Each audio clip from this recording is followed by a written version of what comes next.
I haven't broken anything yet. All right. What's up, everybody? What's up, everyone? What's up, everyone? You got me filling in for Bruce this week because the old guy got married. So Got hitched. congrats! Yeah, we got sticks jumping out of the cake. It's very nice. So Bruce is in nuptial bliss right now. So you're stuck with us. He's recovering from a hangover, Meyer. Yeah. Do not attempt to adjust your screen. Nope. It's just us this week. Yeah, maybe Jeff will be popping in when he gets there as well. But yeah, well, we're still going to go through all those good, fun things that Bruce goes through, except for news. And we're going to have a good time. Did you guys have an interesting week? It was a crazy week with comics, crazy week in general. Hopefully everyone's settled in for some nice, cool comic talk where we can catch up on some comic stuff this week. So, you had to get a dad joke in there at least. Sounds good to me. Yeah. So this week, let's. I figure we'd start off with some pickups. So who wants to go? Who wants to go first? Let's. Matt, you want to go? Okay, Matt? I'll go. I got nerdy up. No, you go. Right. What you got? Nerdy What go. you got? I've only got a few things. These are basically just trade bait for Bruce. I don't care anything about it, but I know he always talks about his I Dark love Shadows. the Innovation Dark Shadows. So Dark Shadows 1 and 2. I know nothing about him. I just know he collects them, so I'm like, I'll get him a trade bait. Picked up Batman 442. I believe it's the first Tim Drake as Robin. And then, let's see. I got a bunch of Terry Dodson. Hey, can never go wrong with Terry Dodson. Spider-Man and Black Cat. I got 1, 2, 3, and 5. And then there was another series that I really liked. This art reminds me of the Gotham City Sirens run, that original run. Really nice artwork on that one. I like that. Yeah, it's nice. Kind of like a 60s pop Justice culture League #1. Yeah, it is. It's like a James Bond. Justice League #1. I don't know what this is worth. I got it for like $3. Yeah, that's not bad. We locked Bruce up in the basement. He's tied up right now in the basement, Mr. Mark. He is. Of course, I had to get my reprint of Sonic, so we got Tails as Cyborg here. They're going to reprint it until they get every character they can out of that, aren't they? Yeah. Oh, absolutely, they are. Oh, and then I'm really enjoying this Captain America by Chip Zdarsky series. It's been a really good read for me. I like Zdarsky. As I mentioned earlier, Bruce got married this weekend, so he is he's entitled to a little R&R. He's entitled to a little R&R. I got Parillo, Blue Falcon, and Dynamite. The 1 in 10 of Soundwave by David Nakayama. Nice. And of course, the infamous Red Hood #1. I think this is the Brian Ballard one. Oh my! No, that was the Delato. I think that's the Delato. I think that's the Delato. Yeah. Oh yeah, you're right. That is a Delato. And here's the EOM. And Hello Darkness. I love all their covers. Great covers. Of course, I'm going to get the version of it. Yes. It's a good foot cover.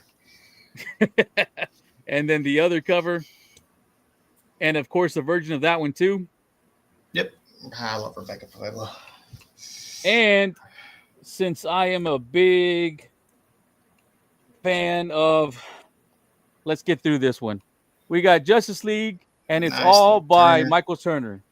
So I got 0. You got the Red Tornado one in there? 2, yes. There we go. Yep. 3, 4, 5.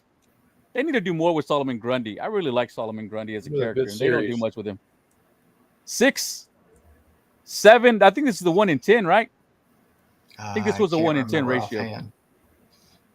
And then number 8, number 9, number 10, and I got 3 of the number 10s. Oh. And number 11.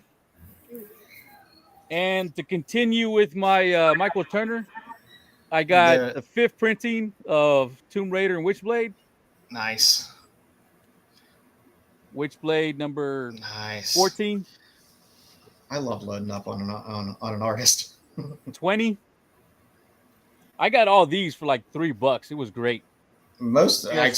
A lot of my short boxes that I start now, I end up switching up and just grouping by artist. Yeah, I'm doing the same thing. I mean, that's pretty much what they all are now.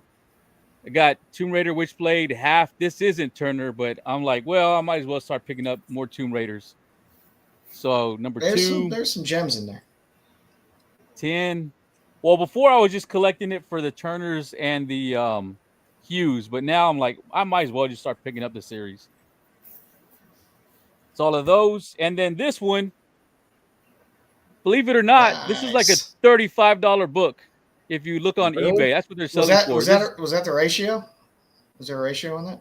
No, this is just the number 1, but this is the one from 2022, that original run. Oh, there you go. Okay. Yeah, it's the original run. Not the new one. No, not the new one. So yeah, I guarantee you those pretty low print runs and pretty beat up if you do find them half the time. Yeah, and that's everything. I burned through it as quick as I could. Nice. Let's before we get on to more, let's say hi to everybody that popped in here. Let's see. What's up, Gramps? We are having a good weekend, I hope, although my Steelers got their ass handed to them today, so I'm not happy about that. What's up, Ed? I know you don't play looter shooter gangs, but dang. I'm having a blast playing Borderlands 4. Well, that's good. I can't remember the last time I actually turned on a game system and actually played a video game. I'm sure I would enjoy it. I just can't remember the last time I've done it. I played my Super Nintendo Mini, so I'm turning into such an old man. What's up, Missing Mars? Timothy Brand. Let's go. Myers HQ.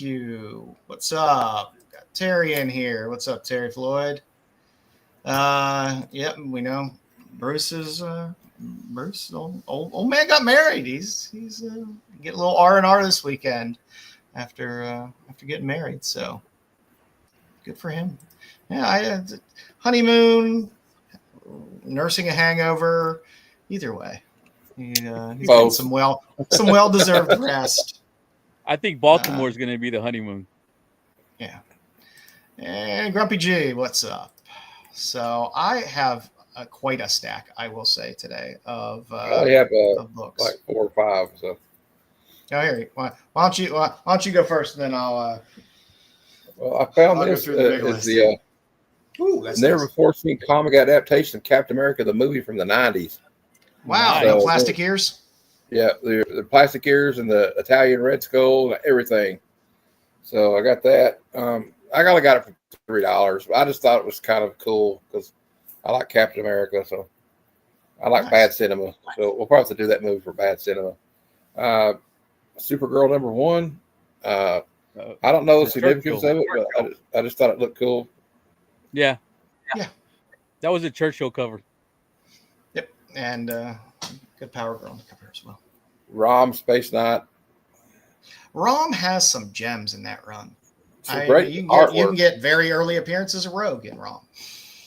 And I got this right here. Was like in a giveaway. It's called Hero Illustrator from September of 1994. There you go. Nice. I like it. And like it's got stuff about Kirby. I think it was supposed to be like. I think they were trying to be Wizard Magazine. I think it was like trying to get in that market, because it's got like a price guide in it. And then I won this from an artist. His name's Jordan Wadley. It's a 1-of-1 sketch. Look at this. Oh, nice. That's awesome. Nice. And I won on Instagram. His name's Jordan Wadley. And so I guess that's when he drew it. But yeah, I just thought it was a cool. I've never really owned a cover from an artist, like a sketch cover, except one my mom did. So that's kind of cool. Kind of makes me want to get more. I think I'll put it on the wall. I mean, I'm not. I know a lot of people make fun of Jeff, but I think it's a funny picture. I think it's pretty cool. I love Jeff. People love Jeff. Never underestimate the love people have out there for animals in comics. Yes. So that's all I got this week. And Jeff is kind of saving the comic industry this year. Okay, I'm gonna loosen up. I'm gonna loosen up here. Let's see. So first I got a little Hello Darkness, The Way Shack. Ooh. Nocturnals, a little Sean Gordon Murphy cover. Yeah, I did get the that came in for me as well. In my pre-order. I think my comic shop's going to cancel mine. I have a feeling. They won't. They won't. They'll give it to you. My comic shop is really good at not canceling stuff. Murder Podcast. Did you read that one yet? No, I haven't yet. My stuff just came on Friday. Red shirts. Oh, yeah. The 1 in 10? No, that's not the 1 in 10, is it? No.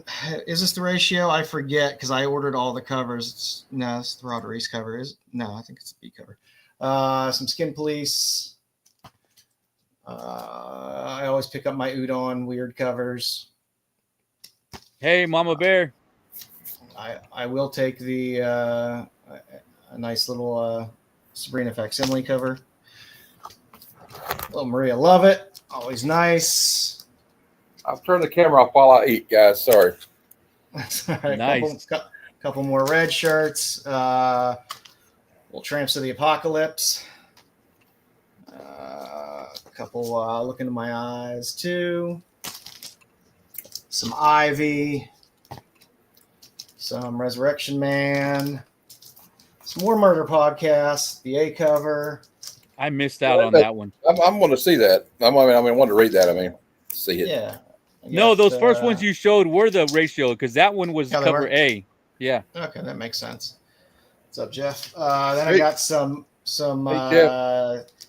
Toxic Crusaders. Yeah. A little more Hello Darkness. Little Chuma Hill. Now it's time to start getting dirty. Eurotech. Cover the kids' eyes. Dirty. Eurotech. Another Eurotech. Everybody, make the kids leave the room. Has the first flops. Has the first flops interior in here.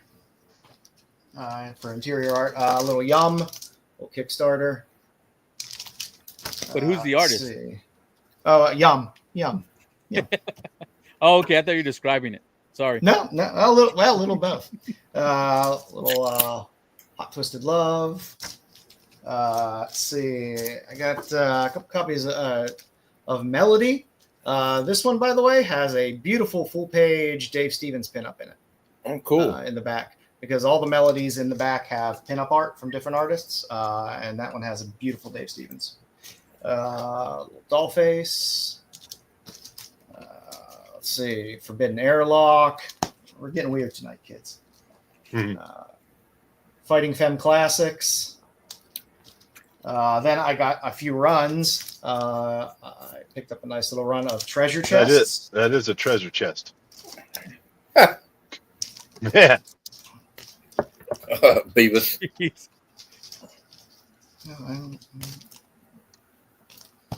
I feel like each one is getting bigger as covers go on.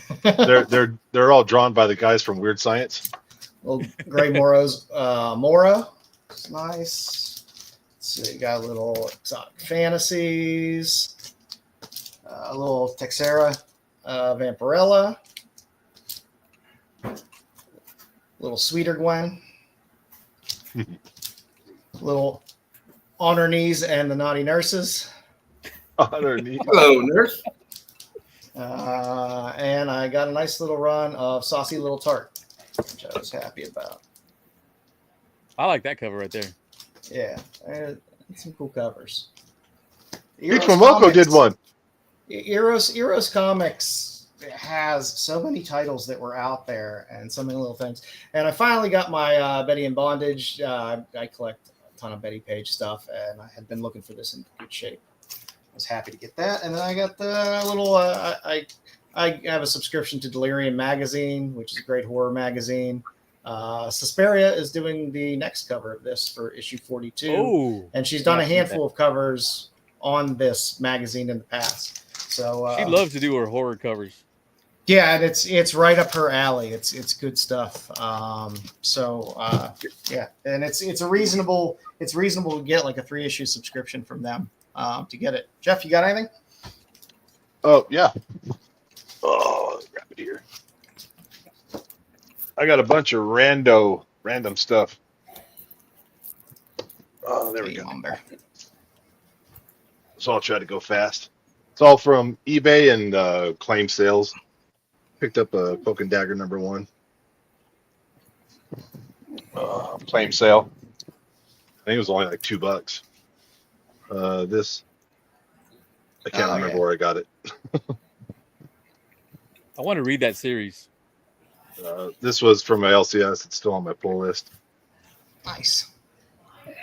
And this is also still on my pull list. Why are they sticking together? You tell us. Jeff. You could tell the ones I haven't read yet.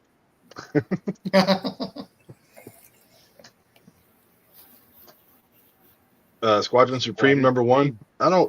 I haven't read this one yet, but I don't know anything about it. But I figured, hey, #1, I'll check it out. Another Predator, Black, White, and Blood. I like that cover. Yeah. #1 had a few good covers on that.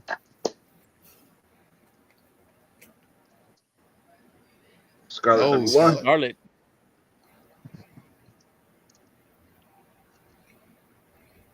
Shiny Silver Surfer. And this is from the claim sale. It's I think Matt and Nerdy have already seen. It's a 3 or 4 book run. Is that 152? Is that a Mignola Yeah. cover? Yep. Absolutely is. Oh wait, this one is no, it's not. Oh. This one is Groderberg. Groderberg. Gutenberg. Yeah. So is Mahoney? this one. But I just saw the art and I'd never seen this before. It piqued my interest. It was like $2 for each book. So I was like, yeah. It's got like the 90s gimmick trading cards in the center. I mean, if they're going to give you a deal for $2 to $3, it's hard to pass those up. Yeah. I just wanted to check out the art and read the story. I forgot where this came from.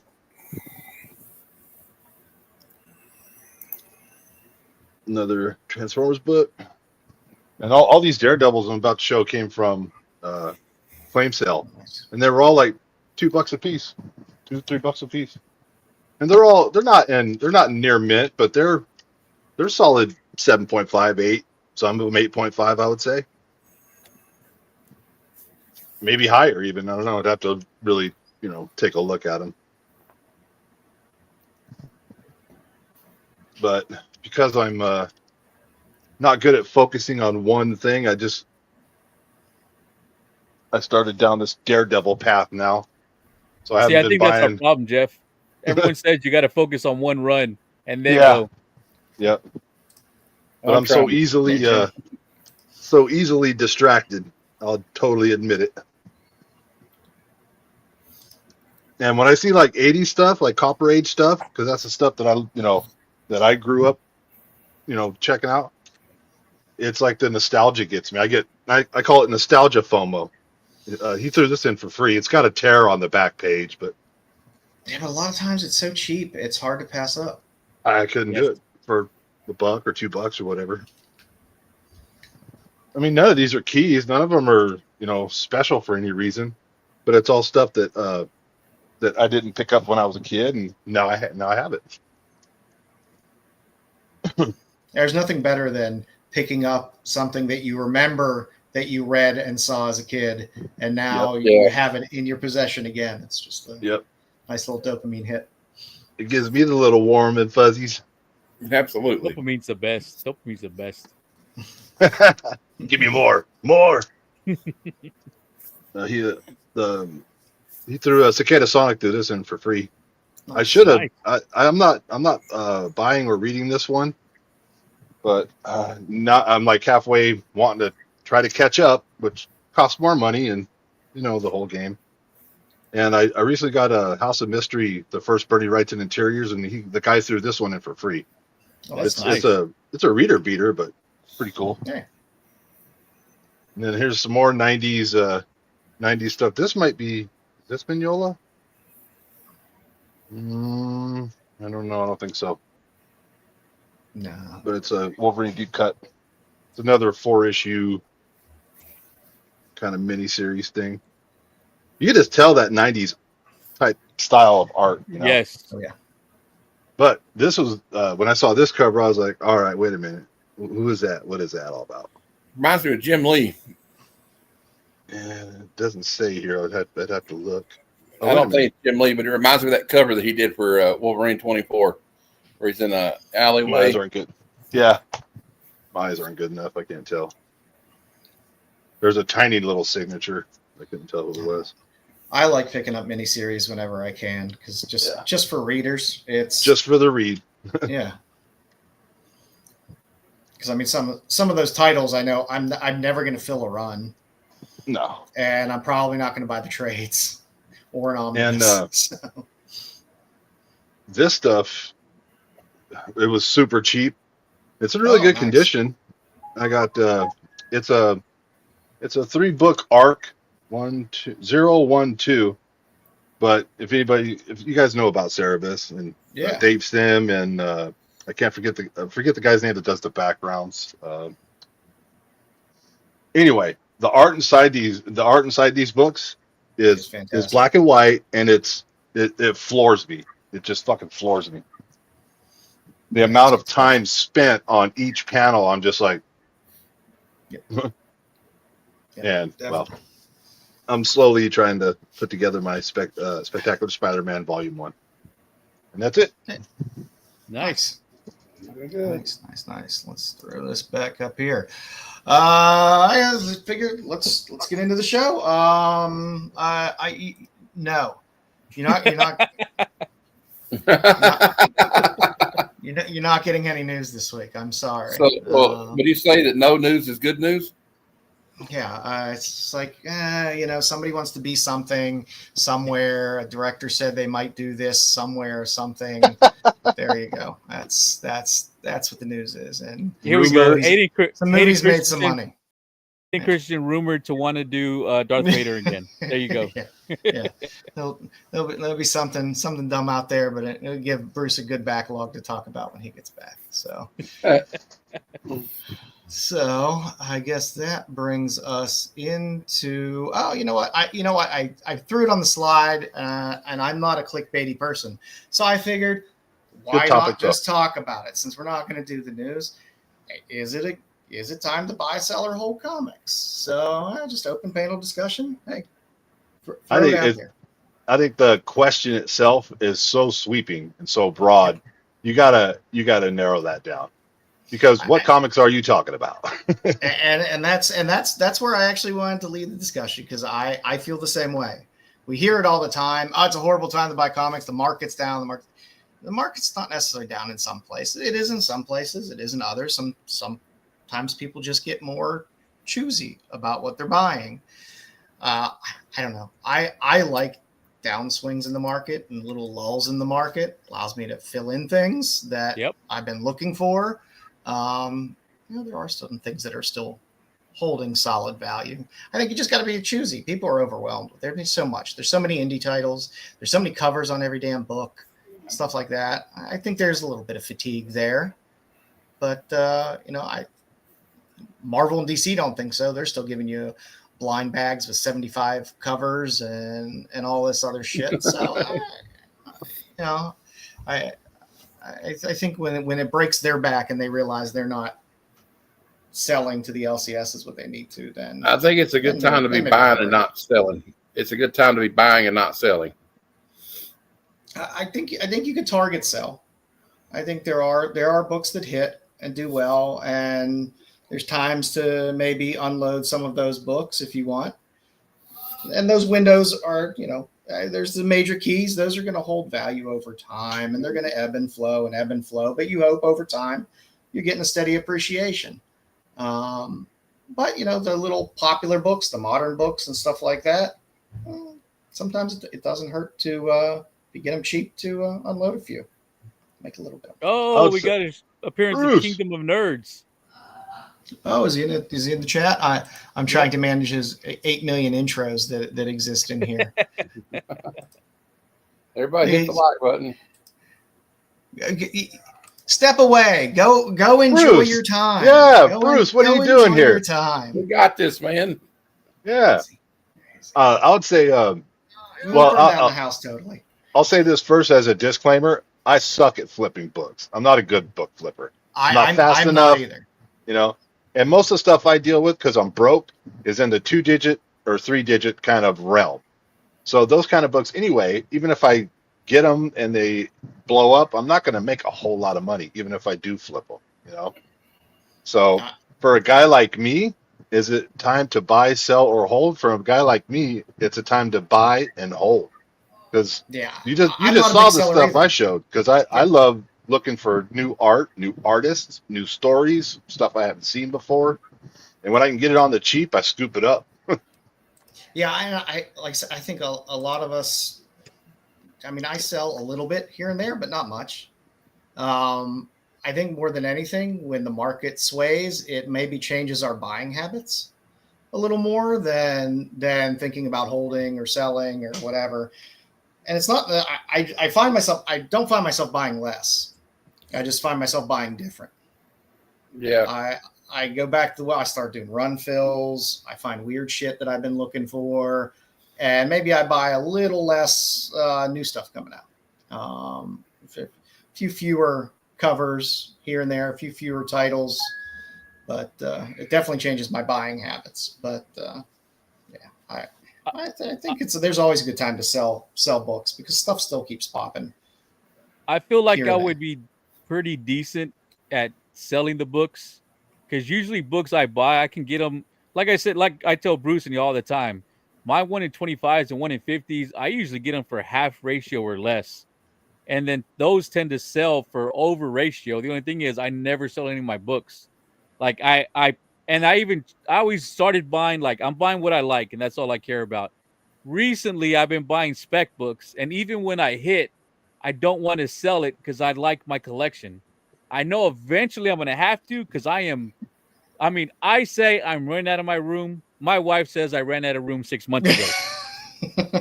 I moved from one room to sprawling out into another room. So yes, my problem is I don't like to sell volume because I don't like to sell lower dollar books. It's a headache. I like to take a book I can get for $30 and sell it for $90 or whatever, and do a few of those. It's great money wise, but the problem is it doesn't free up any space at all. It's like, hey, I sold 10 books and made $600, but I just took 10 books out of a box. That's nothing, you know. See, I'm trying to. So I recently built myself 11 short boxes, and my intention is to go through my 50 other short boxes and fill those 10 up with books I plan on selling on Whatnot or Instagram or eBay or whatever. But I don't, every time I go through my collection, I'm like, no, I bought this because I love this cover. No, I bought this because I love this run. And it's just, even if I have 4 copies, I don't want to sell them. And I'm a sucker because I tend to be a bit of a run collector, especially with indies. If I start buying an indie, I'll normally just keep grabbing it. If I know it's going to go, 10, 15 issues, 20 issues, maybe, I'll just keep pulling it. And then it's like, well, I'm sure I could sell number 1 out of this for like $20, but then I'm looking in my box and now I have like 2 through 20, and that's going to piss me off. Yeah, and I'm like, so I guess I'm just not going to sell it. I'm just going to keep there. I've got the Punisher miniseries, and they're in pretty good shape. I got them all in Mylars, and I'm like, now would be probably a pretty good time maybe to put them out there to see what I can get. But my heart's like, who are you trying to kid? You're not going to sell them. You're not going to put them up, and I haven't, and I probably won't. Yep.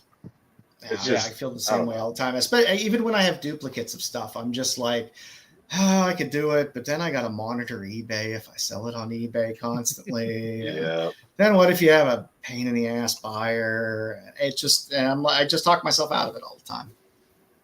So it still, for some reason, doesn't stop me from buying multiple copies of Ratios. But yes, it might eventually. The Spedas that have been coming out, I have 2 to 3 of every issue for Pin Apocalypse. Haven't sold one. I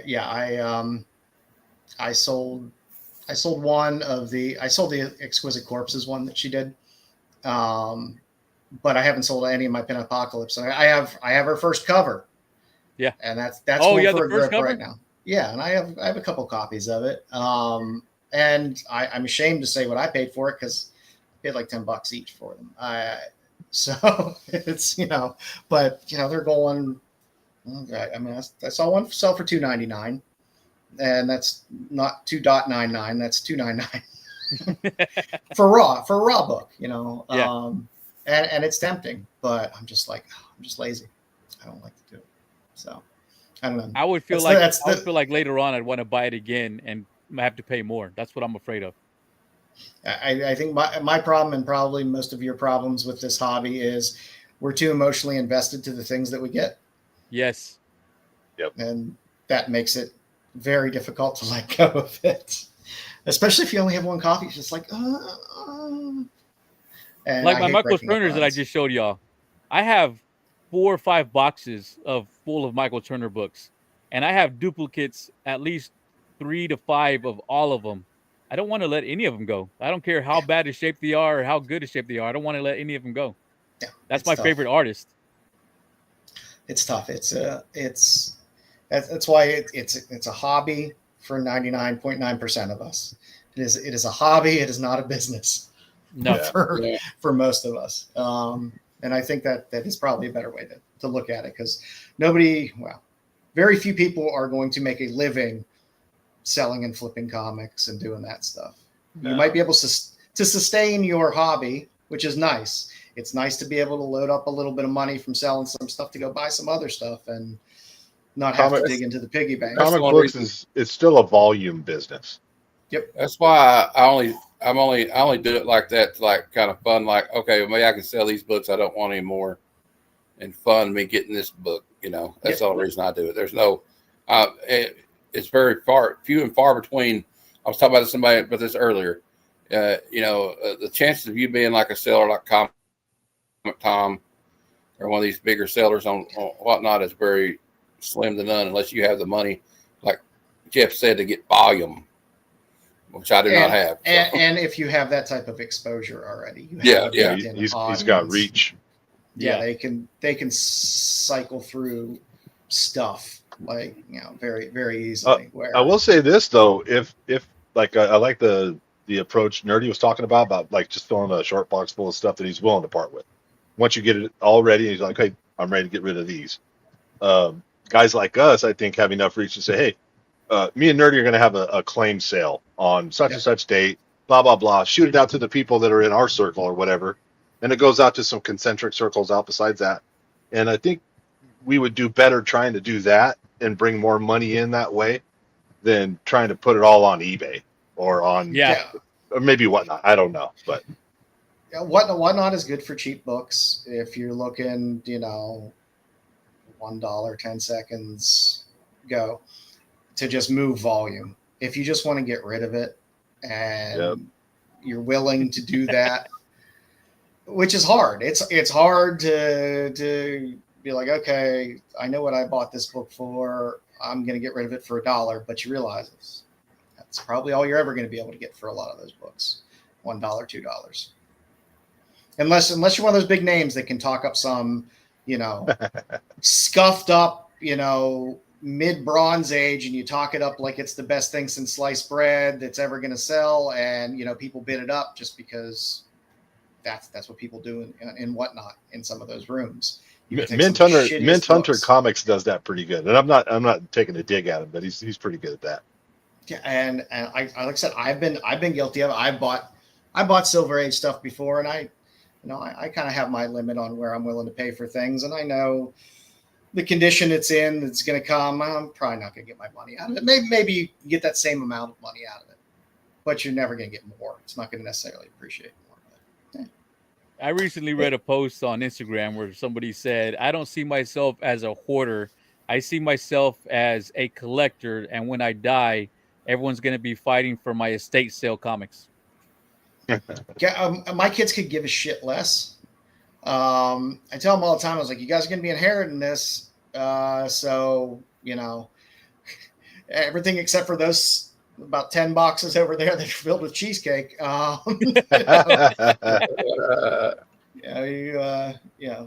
There's stuff in there. Just don't give it away. They could care less. Your boys might end up liking that.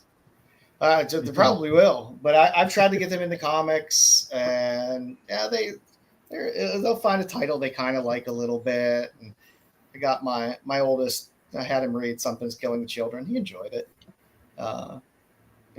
My youngest liked 8 Million Genies or 8 Billion Genies, but they don't care, and maybe that's just a younger generation. So I'll probably just have all these tossed in the crematorium with me when I go. And I thought about just having a mausoleum, and you could just walk in and read the comics, and then just sit on the bench and read comics and hang out with me. Because I know. you know the way it is. If somebody goes to sell your collection, the person selling it's probably not going to go through it all and see what's really good in there. And then somebody's going to come in and look at all the books and lowball, give them a horrible lowball offer, and they're not going to know any better. And they're just going to take it. So Joe's going to have a pedigree collection. Yeah. All my short boxes filled with foot covers. It's gonna be the Matt, I did like Missy Mars says they liked your idea of the mausoleum. I like that too. Just putting all your books along the wall, have your casket right there. Well, the key is you need a mausoleum that looks like a short box. Yeah. And then inside your mausoleum, you have all your short boxes. There you go. And then where the hole handles are, in the morning it shines down on your coffin, and at the evening it shines back down. Yeah. Perfect. Sit there and read a comic book with me. Come and visit. Just make sure that you're hang out. I'll have Wi-Fi in there, and I'll even ring up a speaker that says, "I am haunting you."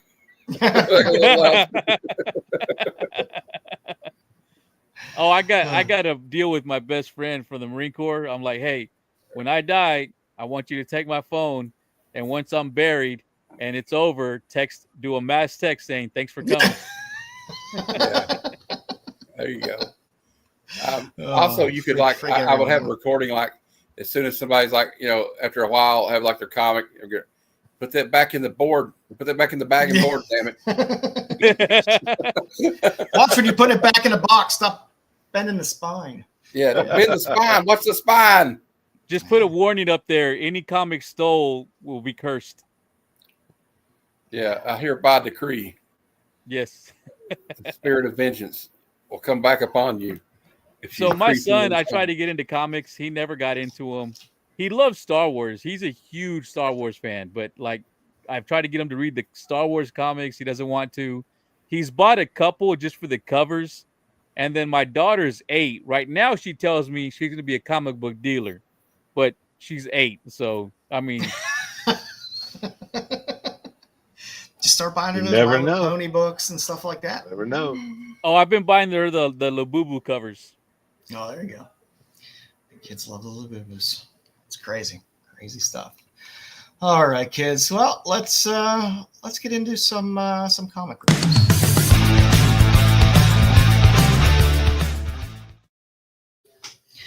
All right, so I chose the books this week. I wish I would have read versus skimmed the books this week, but it was a busy week. So this week I went a little back in time. So I gave us Look Into My Eyes #1, and #2 just came out. So if you like 1, you can always pick up 2. White House Robot Romance, which is a distillery title. Chip Zdarsky. Chipper's always fun. And Cruel Universe, because everyone likes anthologies. Because if there's one story you don't like, there's probably another 1 or 2 in there that you might like. So and it's easy to jump in and out. You don't have to worry about if you're jumping into continuity or not. Yeah. I do enjoy that. Although some of those titles do carry on part 1s, part 2s, part 3s. So I think Blood Type does that. Carries through multiple parts. But yeah, I prefer straight up anthology. Just give me straight off little stories that I can roll with. So first up, White House Robot Romance. How'd you guys feel about it? I liked it. I liked it. I thought it was really cool, the artwork. And then you got and the story was really interesting.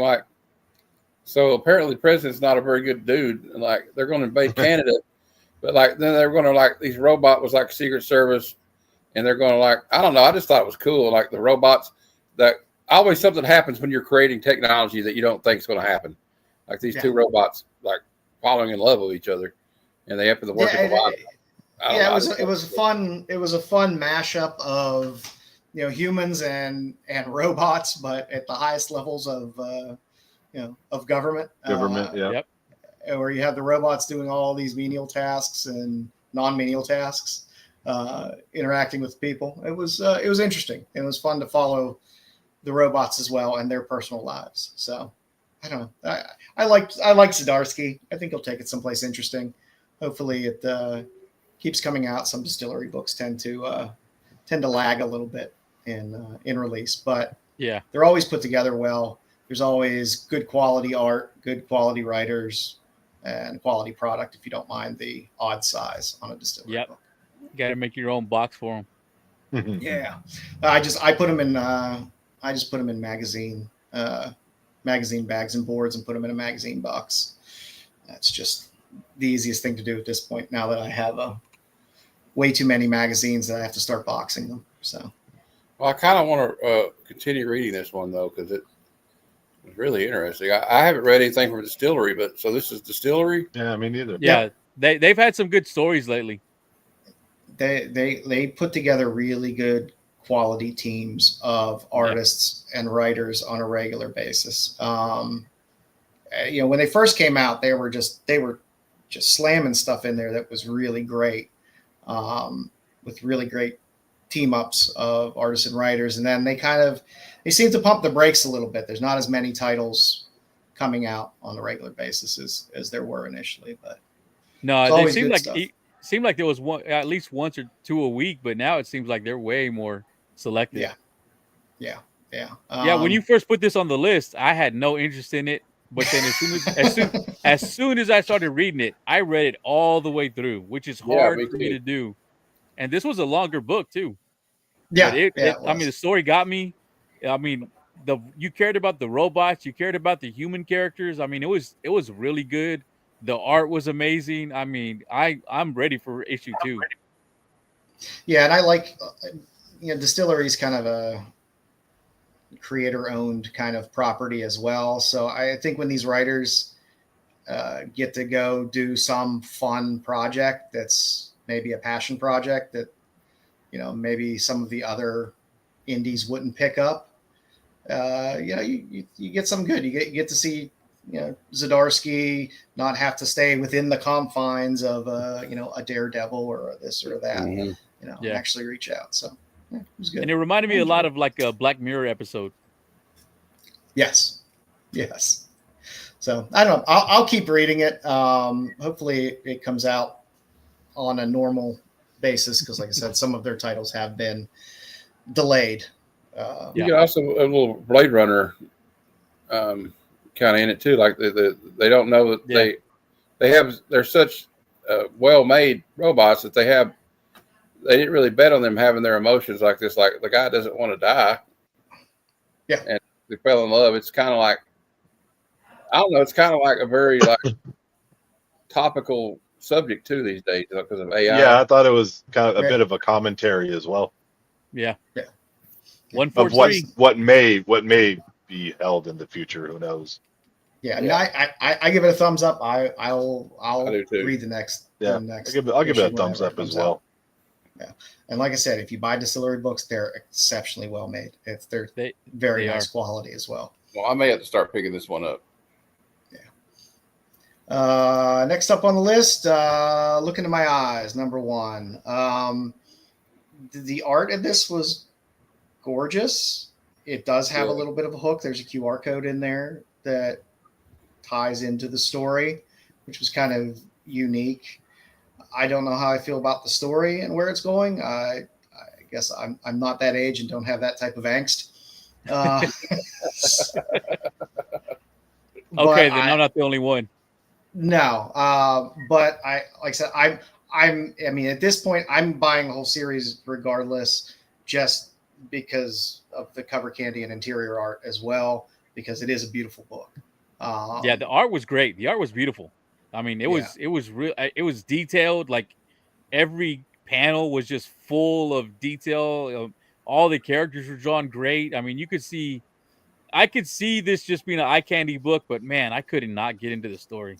All the angst I had in the mid '90s, this would have been a perfect book for me when I was a teenager. Yeah. But the art is amazing. I kind of want to get it just for the art. Like I thought it was really cool.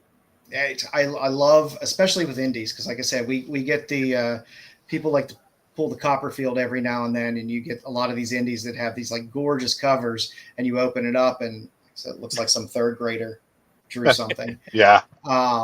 This is Living Dead.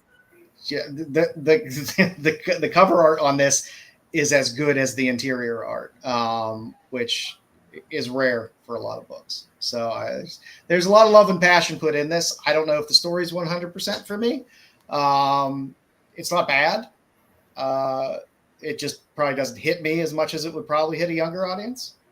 But like I said, it's on my pull list just because, again, the cover art and the interior art is just beautiful. And I'll probably sit down once I get the full series and reread the full series, just kind of all the way through. And sometimes I have a little different feel of a book when I read it all the way through. Full disclosure, I didn't get a chance to read this one, but I'm looking at it, and yeah, the interior art is pretty badass. Yeah, the interior art's amazing. You know, I love. So when I see that people put their heart into their art, that's something that you'll win me over doing that. And there's so many times that I've seen a cool looking cover, because I'm a cover lover too. Yeah. And I grab that book, don't know what it is, it's an indie or whatever it is, and then you say, you open up the page and you're like, oh, what happened? Yes. What happened? And it just kind of now I'm kind of on a downer, and but the interiors of this is beautiful. Yeah. Yeah, I think so. I've been buying it in floppy, and I love the art. Art always drags me in, especially for indies. Some of them are a hit for me, some of them are a miss. But if the art's still really fantastic, half the time I will still buy the books just to appreciate the art. I'll still read through the story, but the art's fantastic here. I don't know anything about the artist on this, but I guess it's Rabin. But I'm hoping they do more work, because they look like they're influenced by Jeff Darrow a little bit. Oh yeah, there's that level of detail in some of those. That panel on the right, that one reminds me a lot of Maria Wolf. Yeah. And a little Frizen in there as well. Yeah. But these days, how often do you see that kind of effort put into the panels and the interior of books? Not often. No. And like I said, it's a little gimmicky because of the whole QR code thing, which gives you some more content. You go to the QR code, it takes you to a message board type thing. You get a little more content out of that. So it's a little more interactive. Which I'm guessing is more fun for the kids as well. For the teen readers, early 20s that want a more interactive experience versus just reading a comic book. So yeah. It was fun. Like I said, I'm keeping it on my pull list just because the art's really good, and I probably won't immediately read issue 2 or 3 or 4.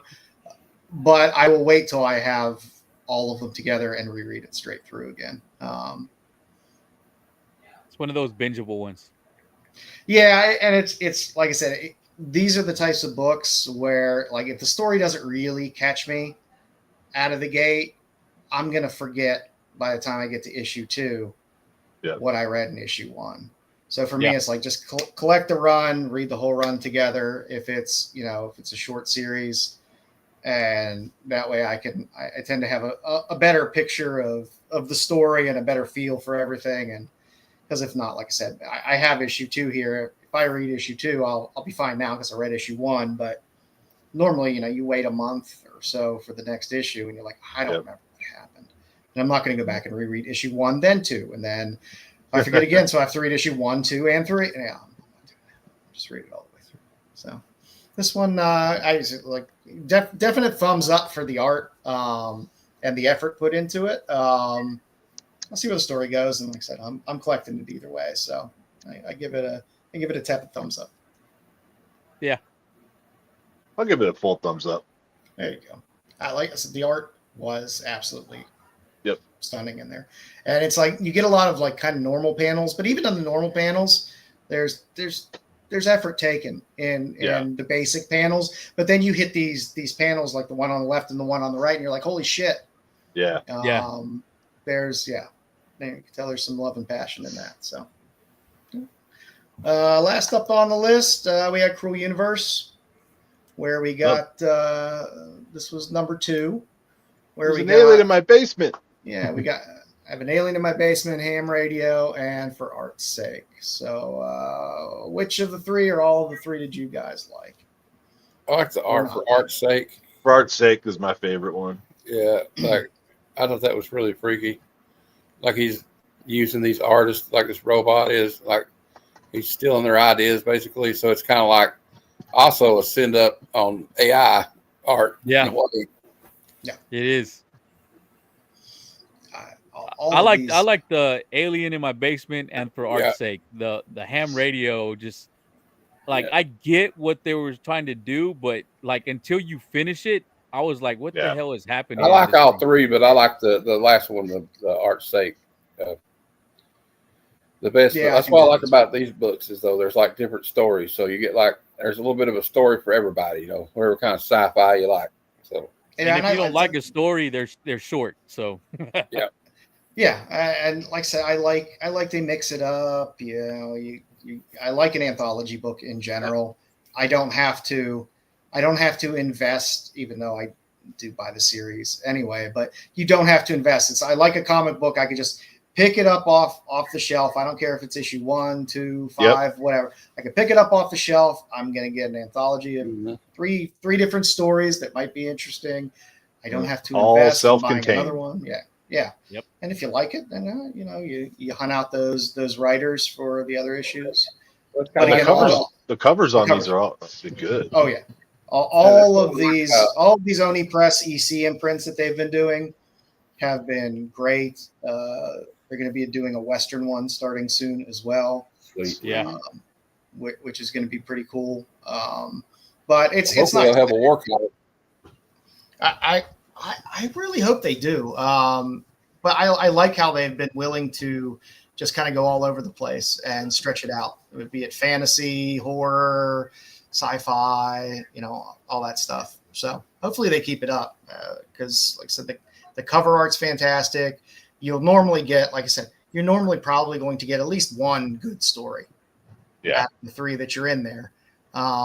And I don't feel cheated, even though it's 3 shorter stories. If I get one that's good, I'm fine. To me, that's the same as just buying a regular floppy that has a good story in it. I don't care if it's not as long as the other ones. So it gets a full thumb up for the for Art's Sake and for the cover. Vermejo's been killing it on these covers. I mean, there's only been 2, but they've both been great. Yeah. Like I said, they're fun, and the ratios on those tend to be fun as well. And again, those ratios, you could pop into Midtown every now and then and pick up some of the back issues of those ratios under ratio price as well. So that's what I've been doing.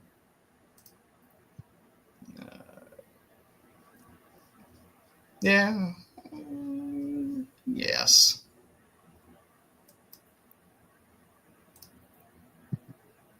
Yeah, what do we got, Mama? Yeah.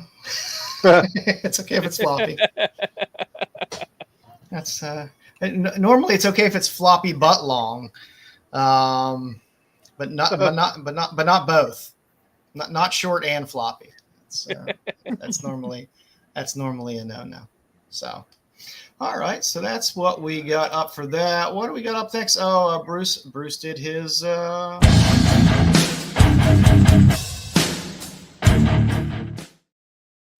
So I put together some segments tonight. Bruce put together some segments tonight. Bruce put together On the Lookout. So I'm going to go through these books the best I can from memory in terms of what might be in them. And we'll take a look at some things that at one point were hot and now maybe are, maybe not. First up on the list, we got a little Iron Fist. Iron Fist 14, we got our first Sabretooth there. Yep. Yeah. Last sale, we got $252. High 9.8, which I won't count because it was in 2021. $6,000. Whoever bought that, I hope it was with stimulus money because you're never gonna get $6,000 out of that book. And last sale of $32.50 on 8/11/2025, which is probably still ain't bad. So the one on August 11th is probably a more normalized number than the one from the 2021 where they're like charging $6,000 for this book. Yeah, I mean, those COVID prices are just like they're unrealistic. I feel bad for people that think they're going to get that type of money out of some of these books again, and maybe you will in 20 years.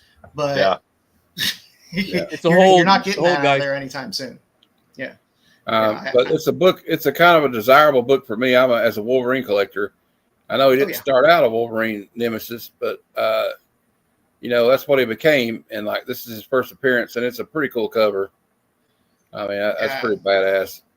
I love the. I don't know. I mean, it's one that I've been looking to get, not for $6,000 though. No, I'm fine with it as truthfully a buy, sell, or hold.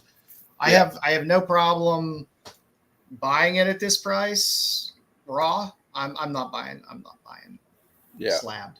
But I have no problem buying it at this price. I have no problem holding it if I have it, knowing it's worth this. And I have nothing against anybody that would wish to sell a raw book for $250 out of there either. So I had a question of these. So the last sale, $822.25 for $252. That's going to be a raw issue, I'm assuming. Correct. And but we don't know what the grade is, or I don't know. You'd have to ask Bruce. He looks up this. Because last CGC in August of 2025 for $3,250. If this book was like raw and like 8.0 or 8.5 or higher, I would say it pulls at least $800 to $1,000. Or am I crazy? Not in the eights. Because how much does it? I mean, I get the 9.8 CGC mark. I know it's like the guarantee that it's near mint or near mint plus. But especially when you're going back to, if you're going back to bronze and copper, especially bronze stuff, you're gonna get a premium off of a 9.8 that's going to be probably significant. Not that this book is rare in any way, shape, or form. It's not. But again, it is an Iron Fist book. They're not all in the best shape. But I mean, if you have an 8 or so, now, I'm probably not pulling $1,000 for an 8 or an 8.5 of this book. I would think a 9.6 would probably be $1,500, maybe $1,600. That sounds better. That sounds about right for a 9.6. And then as you go down, it's going to fall off pretty precipitously. But if you could take a raw for $252 and it was in good shape, you could get it up in a 9s and you slabbed it. Yeah, you could do okay in that. But I like in my collection just having good solid key books. And it's a good solid key book to have raw, slab, whatever in your collection. I'm not a huge villain spec fan, but Sabretooth is a major character. Yeah, he's a big one. Especially within that whole Wolverine X-Men universe.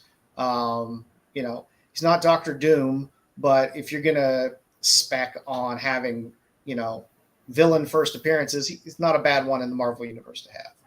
Because he is a fan favorite character, people like to say. What we got up next here, Bruce?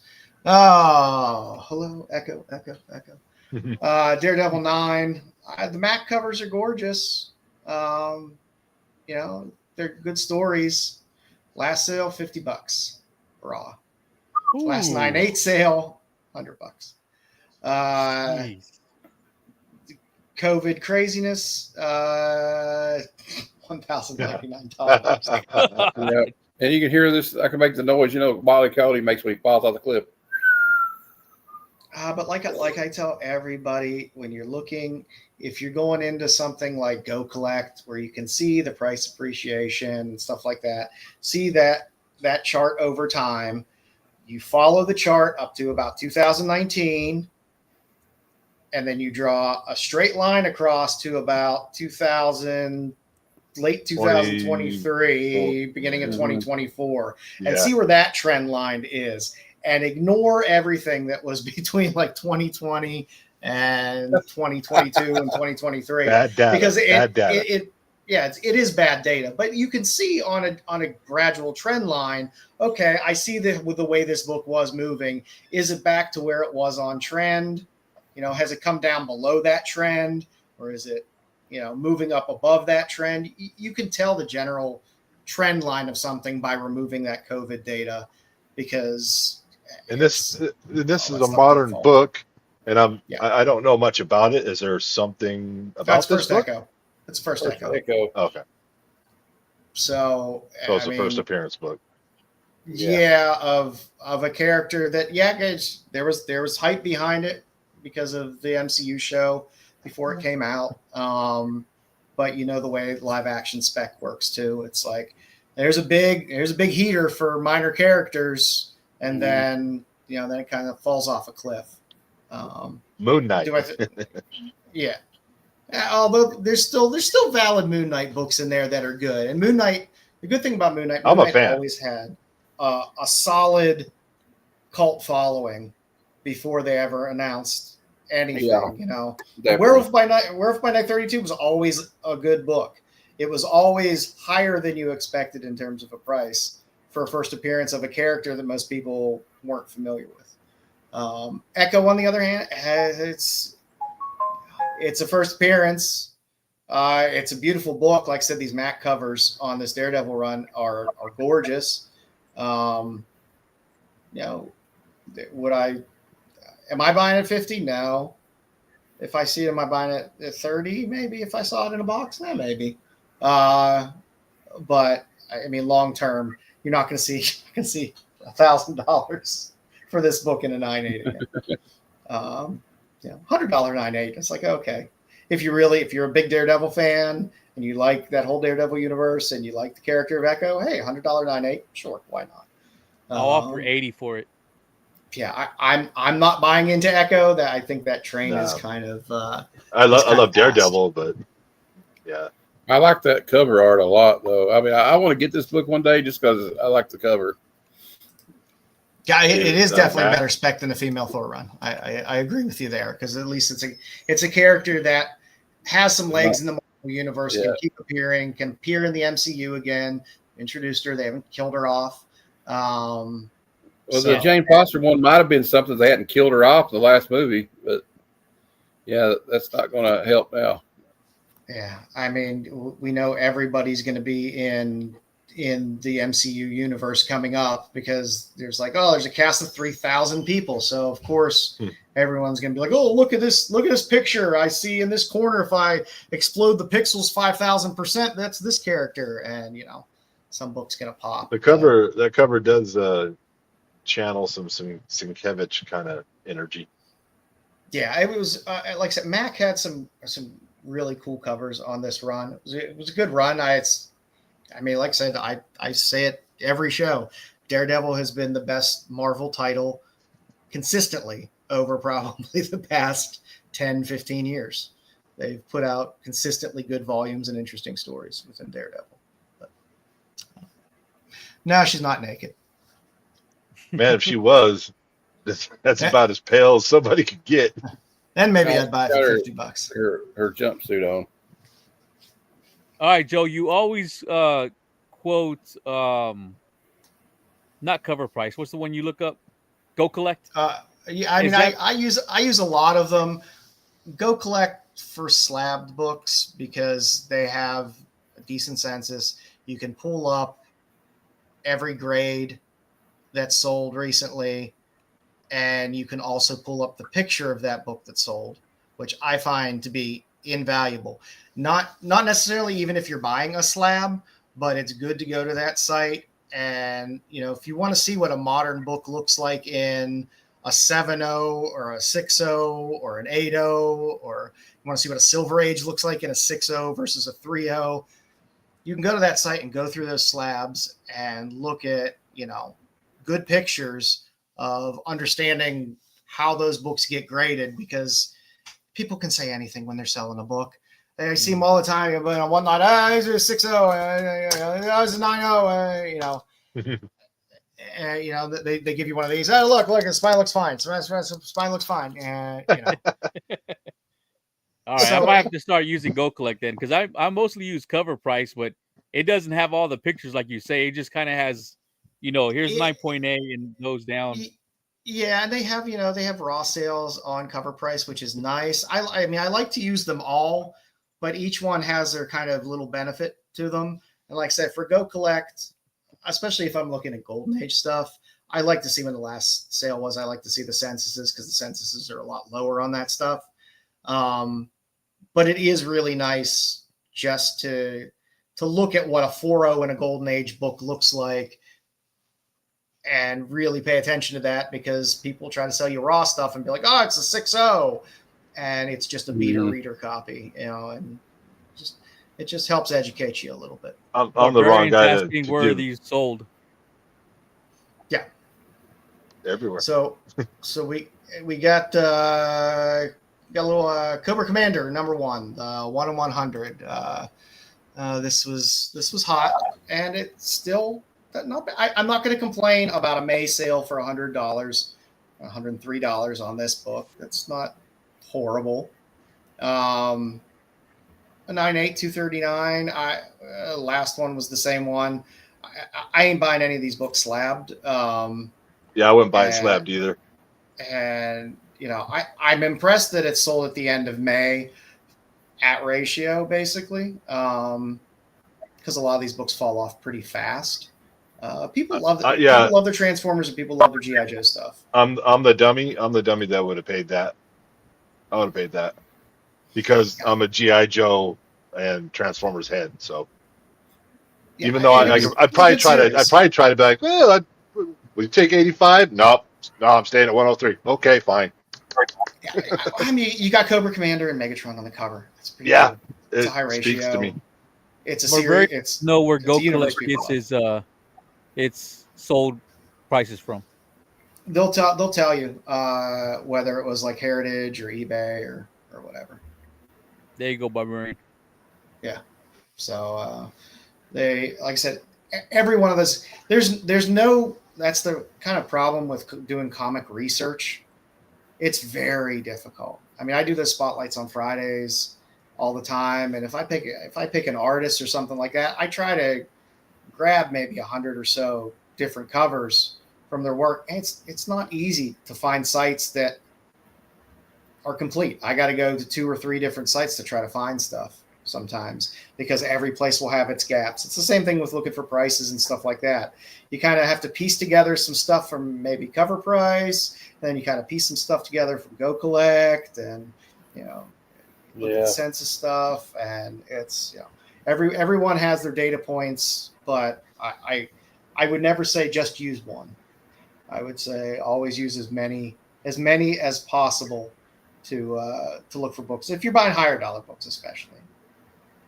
But like I said, use them. You don't even use them for price as much as just to educate yourself for looking at conditions of books and things like that. Because I hate to see people buy something where they're told it's a 7.0 and they get like a 4.0 or lower, or some reader copy that's really beat up, especially in Silver Age and Golden Age stuff. Matt, would you pay $100 for a crispy raw of this book, or am I crazy? I guess I'm crazy. I don't know that I would. I mean, I'll try to pay 80 for it. Yeah. But yeah, I mean, I can't even find it. I was trying to find it. Oh, I just found it. A 9.8 of the foil is like $269 right now on eBay. That's a foil though. Yeah. I don't know. I think the one on 100 might have been foiled. I can't remember. Okay. There's so many covers for all this crap. And between the G.I. Joe stuff, the Transformer stuff, the Void Rival stuff, there's so many covers, so many printings. If I had the extra money, would I get it? Yeah. But if I have like $100 and I can get either that or a Dave Stevens cover I've been wanting to get, I'll probably get the Dave Stevens though. That's the kind of like when I think about buying ratios, I think about what else could I get besides this. Yeah. No, I'm kind of the same way as well. I'm especially for modern books. Like I have a lot of problems shelling out heavy money for modern books, especially at that level where I was like, I can go on eBay, just go on eBay and search for 1/100s under comics and look at those prices and look at how many of those prices are under $100. Yeah. So be careful. Okay, Superman 10, the 125, the Lyrics Lee cover. I forget who this character was that was getting introduced here. There was a string of covers around this time where you had Lyrics covers, you had a lot of Zerdy covers that were hot at this time. Last sale $20. No, I'm surprised there's no CGC data on these. I figured somebody would have slabbed one of them. But I don't know. This to me is like this is a $5 box find. I'll pick this up for $5 in a $5 box. I ain't spending $20 for this. I think that's Marilyn Moon Knight. There we go. I have no idea. Well, she's got a nice booty. That's what I was thinking. Slap that ass. Yeah, it's a pretty cover. I love Lyrics covers. It's a 1/25. So yeah, I mean, Superman. I don't know. I always think nobody reads Superman, but then everyone I talk to reads Superman, which I read it. I haven't read an issue in a couple of months because I'm saving them up, but I do read it. Yeah. So I don't know. I like a nice ass on a cover. But like I said, it's one of those things where if I find it in a $5 box, maybe I'd probably grab it. I ain't spending $20 for it. Yeah, it's covers. It's a nice cover, but I'm good. If it's below, it's below ratio now. And again, last sale was a long time ago. Yeah. So maybe it becomes harder and harder to find. I don't know, but if it was but that who much wants in demand, it? Yeah, it's not in demand. Yeah. I get my ratios for about 15, my 1/25, so it's still too much for me. Yeah. I don't blame you. Okay, we got Wonder Woman 19, a little Perez, a little Cersei action, a little bondage. Yeah, it's a Wonder Woman bondage cover. Can't go wrong there. $15 raw. But this book sells in a lot of different conditions. I picked up a couple copies of this not that long ago. A 9.8 high in 2024, end of 2024 for $250. Last 9.8 sale, $62. I would pick that book up for $62 in a 9.8 slab. But I'm a sucker for Cersei. I like what they've done with her in the Absolute Wonder Woman series. I think that was kind of fun. Yeah. I think she's a character that can have some legs maybe in Gunn's DCU at some point. She's a good villain to have introduced into. Why was this book $250 in like December of 24, and then it went probably because of Absolute Wonder Woman, maybe. I can't remember what the Cersei buzz was. But wait, wasn't she in Creature Commandos too? Yeah. Yes, and that's probably what bumped this book. Yeah. But like I said, it's George Perez. It's a classic Wonder Woman cover. It's a bondage Wonder Woman cover. It's a solid Cersei appearance. Who said it there? It does come up a lot. And the price, it does whips up and down and up and down. It's a good book to have in your box. Look for it, find it cheap. If you find a solid raw copy of this that's in high grade for $15, I ain't kicking anybody out of bed for buying it for $15. I think that's That's more than fair for a good classic Perez. Bruce told me that 1 in 100 for the G.I. Joe was a foil. Oh, okay. That's what I thought. He's still directing the show behind the scenes. Why is he directing the show? He can't help himself. He can't help himself. It's okay. It's okay, Bruce. I'm not going to burn down the house. It's okay. The ship is flying. Max number 1. I forget why the Max popped at one point. Where did it show up? Was there a rumor there was going to be live? They're going to bring back a cartoon or something? Yeah, I think it was that. Cartoon. So last sale of $12. That's fine if you like that old Image stuff. You like Sam Keith. That's fine. Yeah, Sam Keith. 98 High was not that long ago for $189, but you have a last sale of $80. So I think the heat came off of that. It's again not a rare book.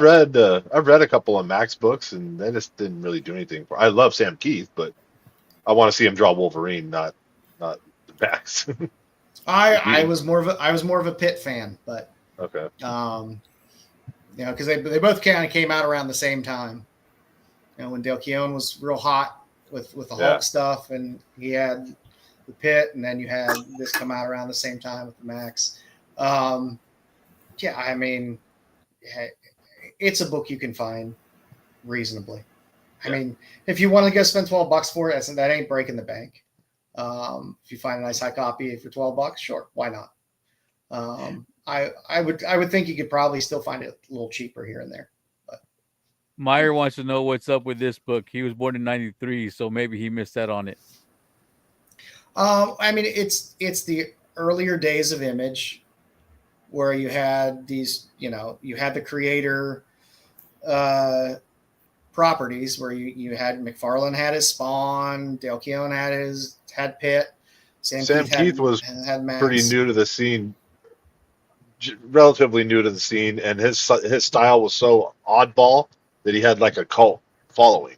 Yeah, well, from some of that, some of the Marvel stuff that he did, the crazy Wolverine stuff that he did. Yeah, I love those covers. Yeah, I got a bunch of them. Yeah, he did Zero Girl, which was a little dirty. But the Max, everybody was into this shit in the early 90s. Print runs were not low on this stuff.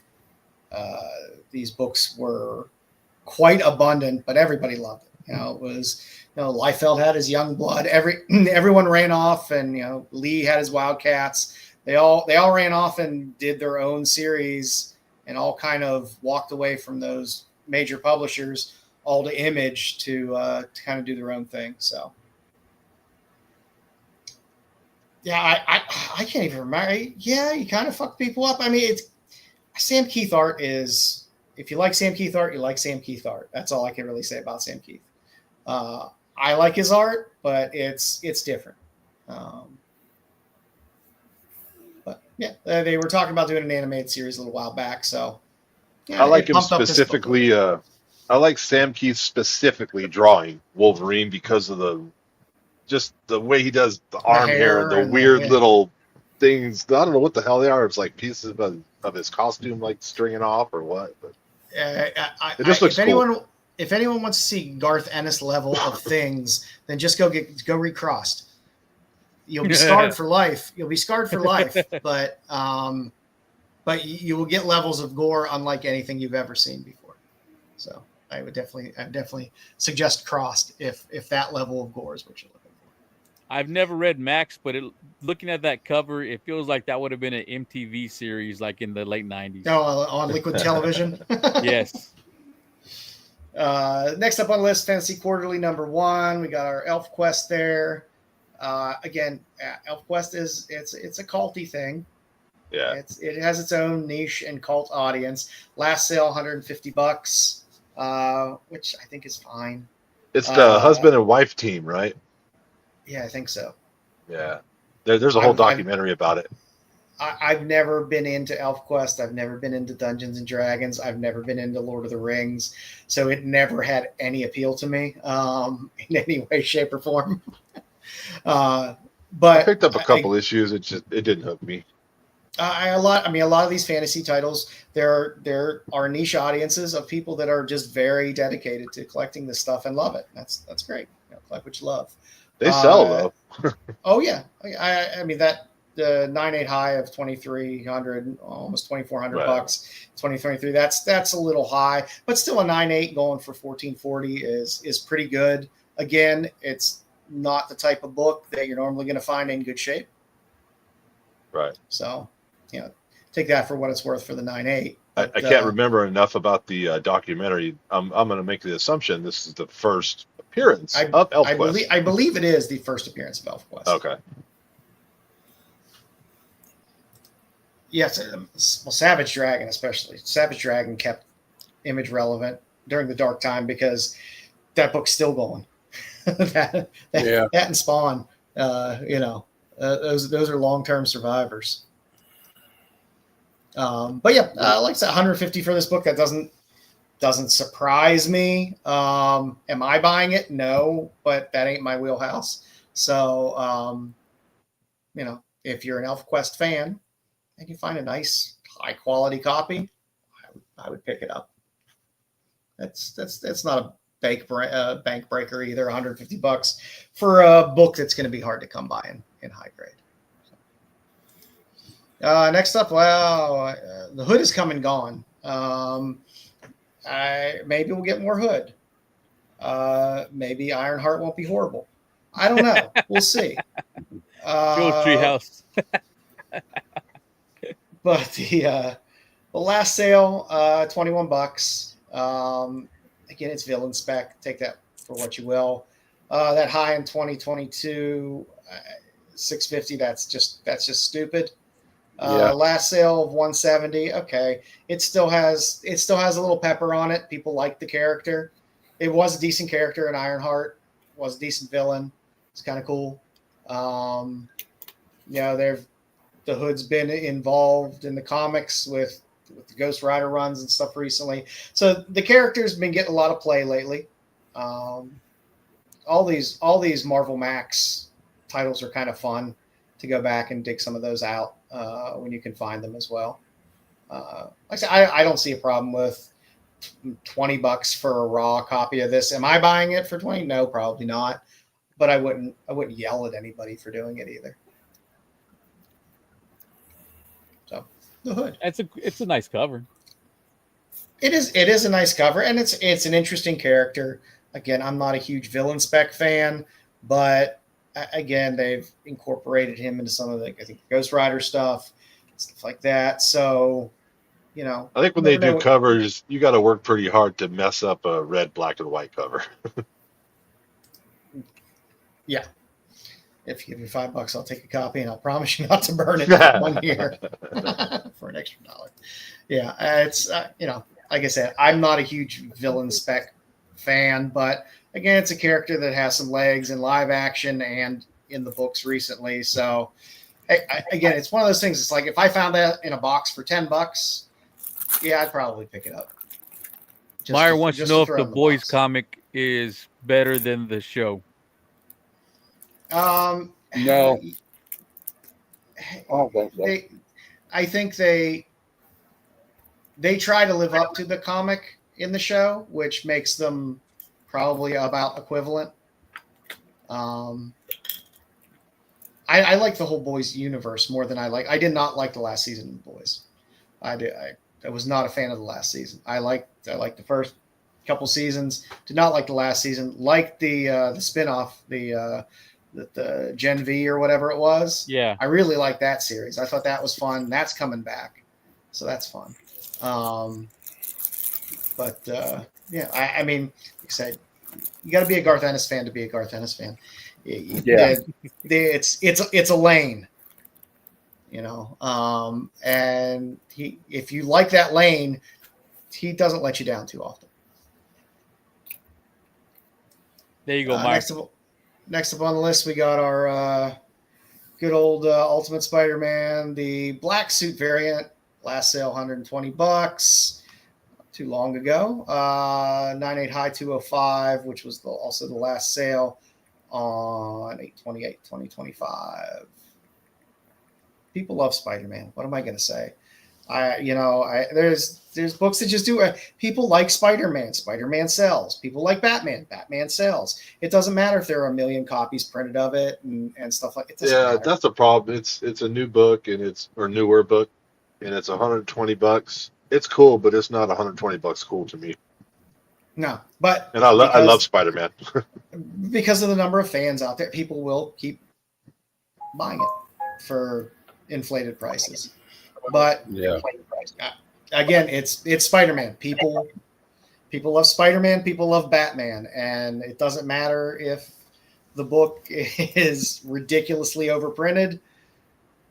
People will still go out and shell out the money for it because they love the character, and that's always a good thing to know that there are some characters that regardless of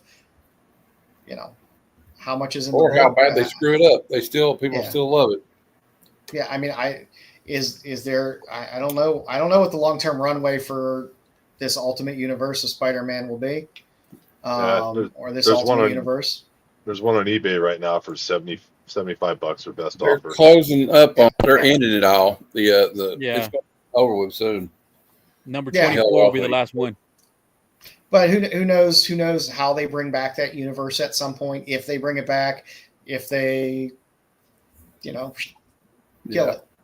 So, I mean, out of all the Ultimates, from the Marvel standpoint, Spider-Man's going to be your best bet, which also leads us to the regular cover of this one as well. I forget what the ratios were on all of these and all of the different variants that they had, because there were a lot that looked the same.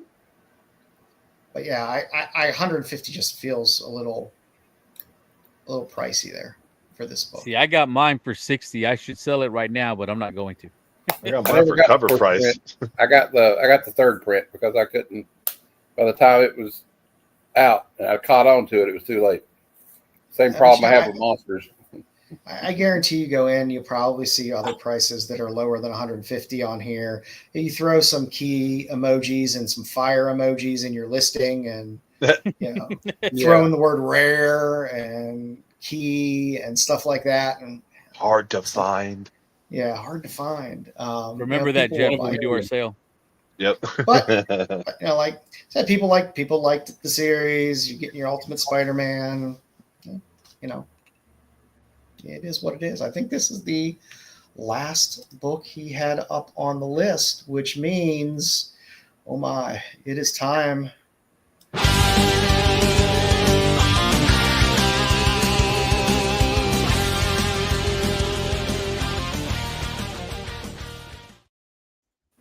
You get Joe's Dolan's Flaming Hot Covers of the Week, where we take a look at what's coming out this week in terms of hot covers. I put this list together, so if there's any problems with anything that's on here, you can blame me.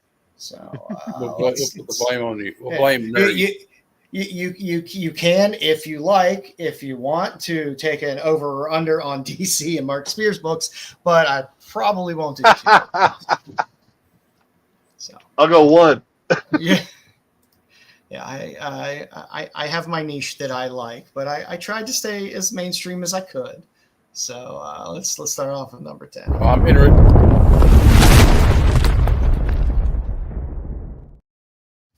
What was that, Matt? I'm interested to see what your list is. I looked it over earlier.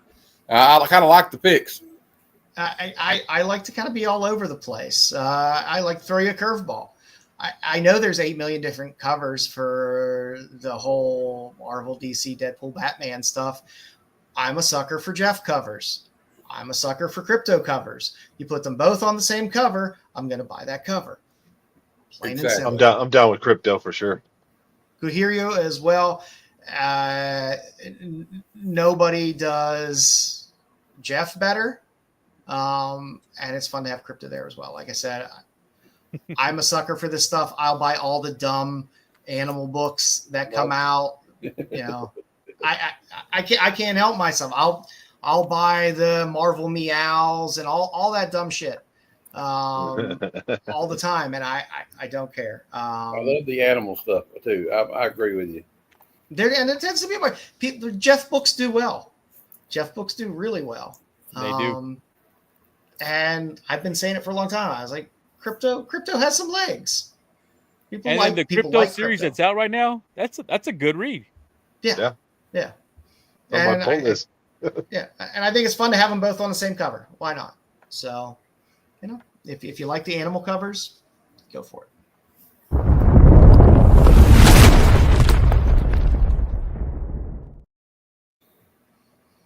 There's one DC. Hey. The Wonder Woman 25 cover E. I'm a huge Yasmin Putri fan. This is the pumpkin spicy variant. Putri's great.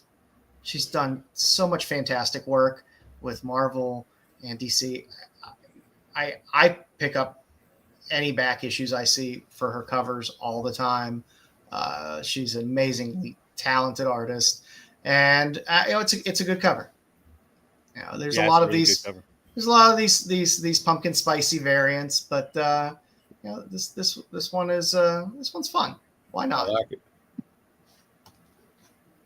Witchy woman. It's on my pull list. Yeah, who doesn't like a witch cover? It's always good.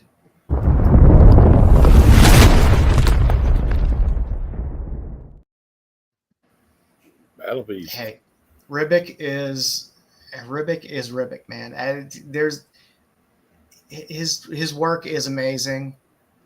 People love Battle Beast, so Invincible Universe Battle Beast number 5, the 1 in 100 Ribic cover.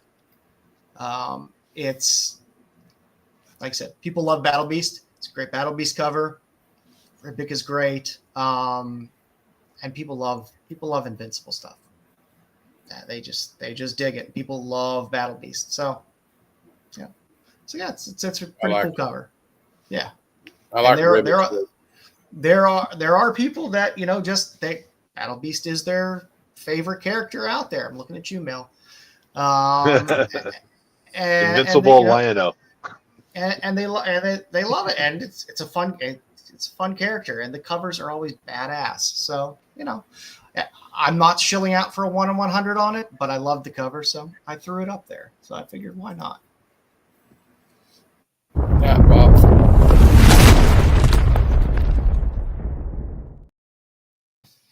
What was that at? He was selling Pops goodnight. No. Out of somebody was Take care, Pops. He was selling. Up on our number 7, we got Magic number 10. It's just the open order, the Simone DeMeo variant. It's a good cover. It's a good Magic cover. There's a lot to choose from. Most of the covers aren't bad. They come out from the Magic series. So yeah, they've had a lot of great covers. Yeah, they're often a kind of a take your pick, but I thought this one was pretty cool. It kind of gave me some Godtail feels, and I like Godtail. So, and I like Simone DeMeo as well. All the work's been fine. So, yeah, Magic. Why not? Got to have a Magic cover on. If there's a Magic book, there's probably going to be a Magic cover on the list. That's kind of the way it works.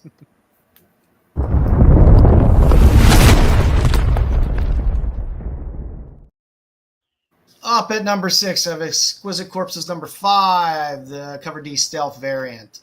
I still don't know who did this because they didn't write the artist down on there, but it's a badass cover. Exquisite Corpses covers have been good, but this was fun. This was better than the other ones that they had out this week for Exquisite Corpses. So I'm still reading it, even though it's kind of boring me a bit. But I'm invested now, so I'm stuck. Yeah. Good. Because they need to pick up the pace a little bit. I can't deal with the same shit every. No, it was better. It was better. Good. Instead of just like, hey, here's two opponents. Oh, one's dead. There was actually some dialogue between the characters and an actual fight. It wasn't just a quick kill and it was over. Oh, that's good. That's good. I didn't know Spider-Man was in this though. Yeah, it did. When I first saw it, I was like, "Oh, is that a Spider-Man cover?" And I was like, "Oh no, it's Exquisite Corpses." But it's cool. It's a pretty badass cover. So Exquisite Corpses still going. People seem to still like it. So that's what we go with. Number 5.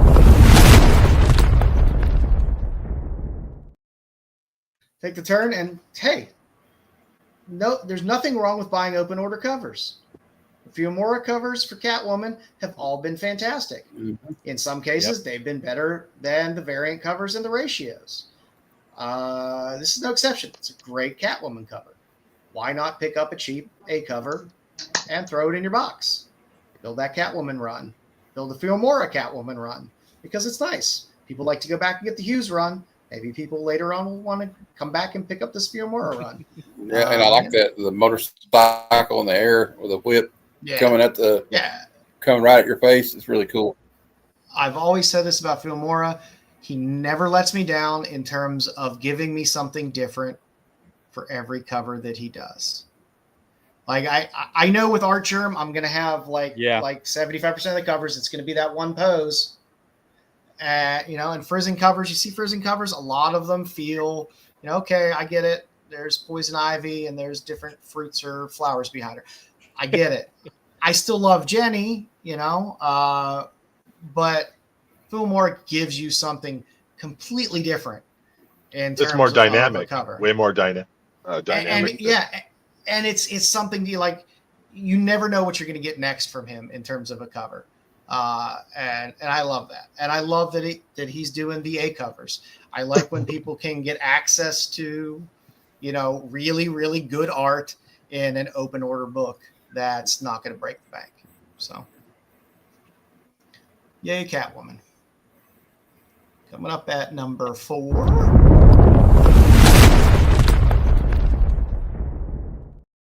People love their Marvel Zombies. The Marvel Zombies Red Band, 1 in 25, Ryan Brown. That's just a creepy cover. Oh, that's creepy as hell. I'd buy that cover, love, straight up.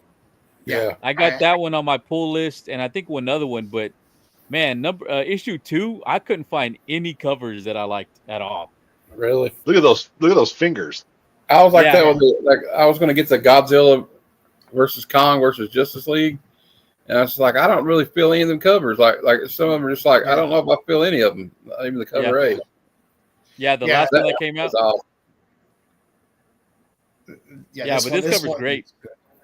People love Marvel Zombies in general. There's always good covers normally through Marvel Zombies that are collectible just for cover candy as well. But people love the stories as well.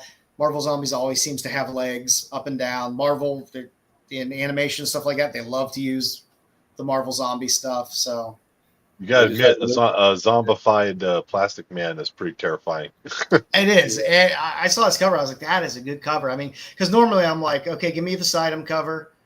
If there's a Sidem Zombies cover, I'm down for that, and then I'll move on. And I saw this, I was like, oh shit, that's pretty badass. So and those stretched out fingers reminds me of a face hugger. Yeah, it does. Yeah, it does. Creepy. All right, coming in our bronze position here.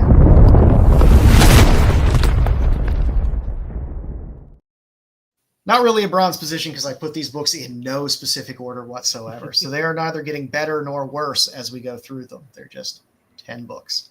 But I do love the Batman Second Night. I love Mark Aspinall. It's a gorgeous, gorgeous Batman cover. A lot of these Batman Second Night books have some really cool old 1920s feeling looking Batman covers. I collect a lot of Aspinall stuff. I love his work. And it's just a beautiful cover. If you're a Batman fan, it's just a beautiful Batman cover. This was on my picks this week on my top 10 list of variant covers. Yeah, I really just like the way they got the spotlight, and that's like really cool. Yeah, sometimes a simple cover is okay. Yeah. And it's a simple cover, but it's a good simple cover. So, yeah, little Batman.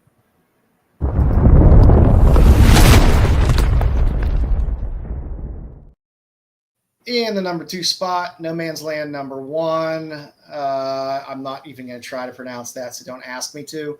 But the noir variant. I think it's just Simon Kodransky. Yeah, sure. We can go with that. We can go with that. I want to read this book. I really want to. Yeah, I want to read this too. There's another I cover, which is I think the A cover. The noir variant is kind of darker and a little cooler looking. It does look like an interesting read. Some cool covers on it. Eyeball covers. It is a niche. There are eyeball cover collectors, mainly in pre-code horror, but eyeball covers are always cool and creepy. So this is no exception. Yeah, it's a new book, so like I said, you're gonna pick up an indie, pick up an issue 1, throw it in the box. Maybe it'll get optioned at some point. You'll be able to unload it. So, all right, and last but not least, our number 1 book.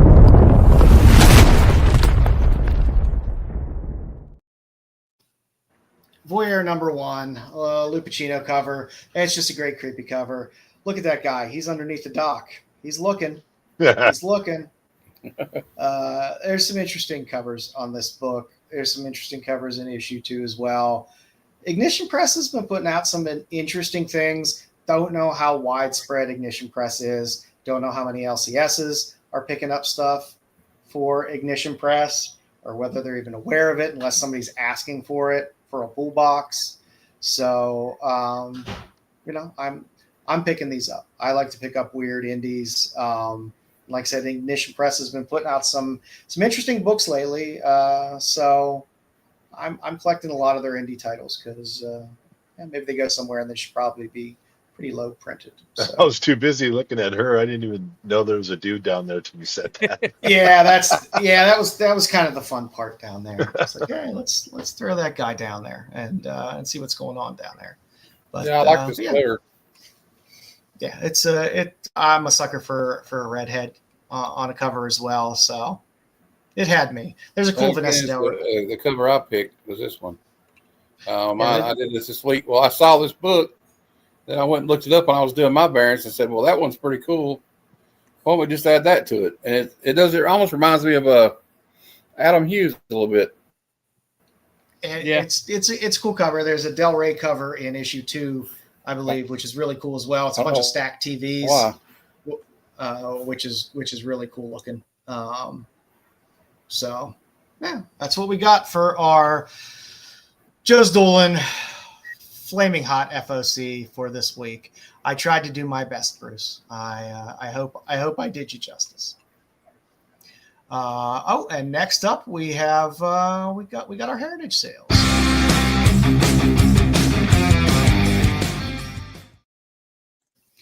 I put together the heritage sales again there for this week. So these are my choices that I threw out there for a handful of different reasons.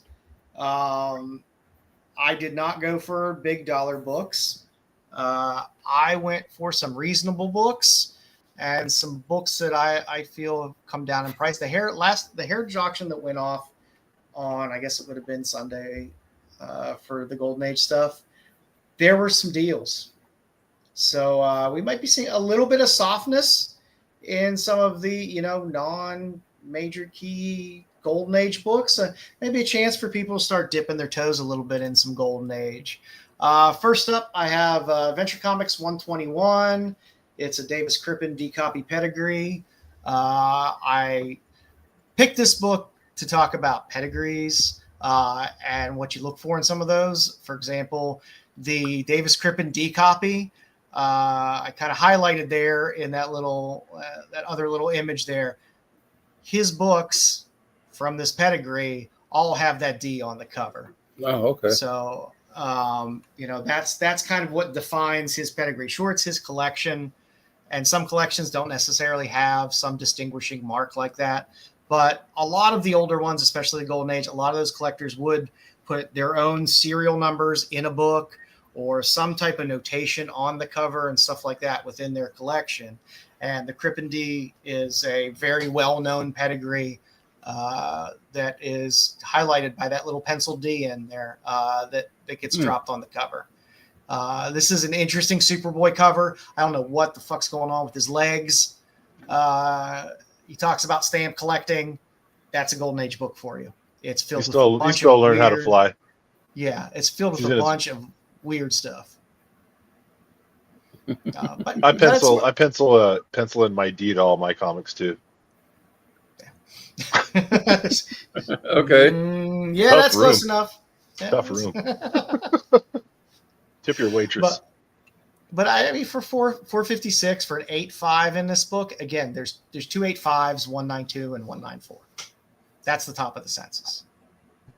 So, it's a golden age book that, it's not a key. You could talk about the Superboy stuff that's in there, and yeah, that's interesting if you're a Superboy collector.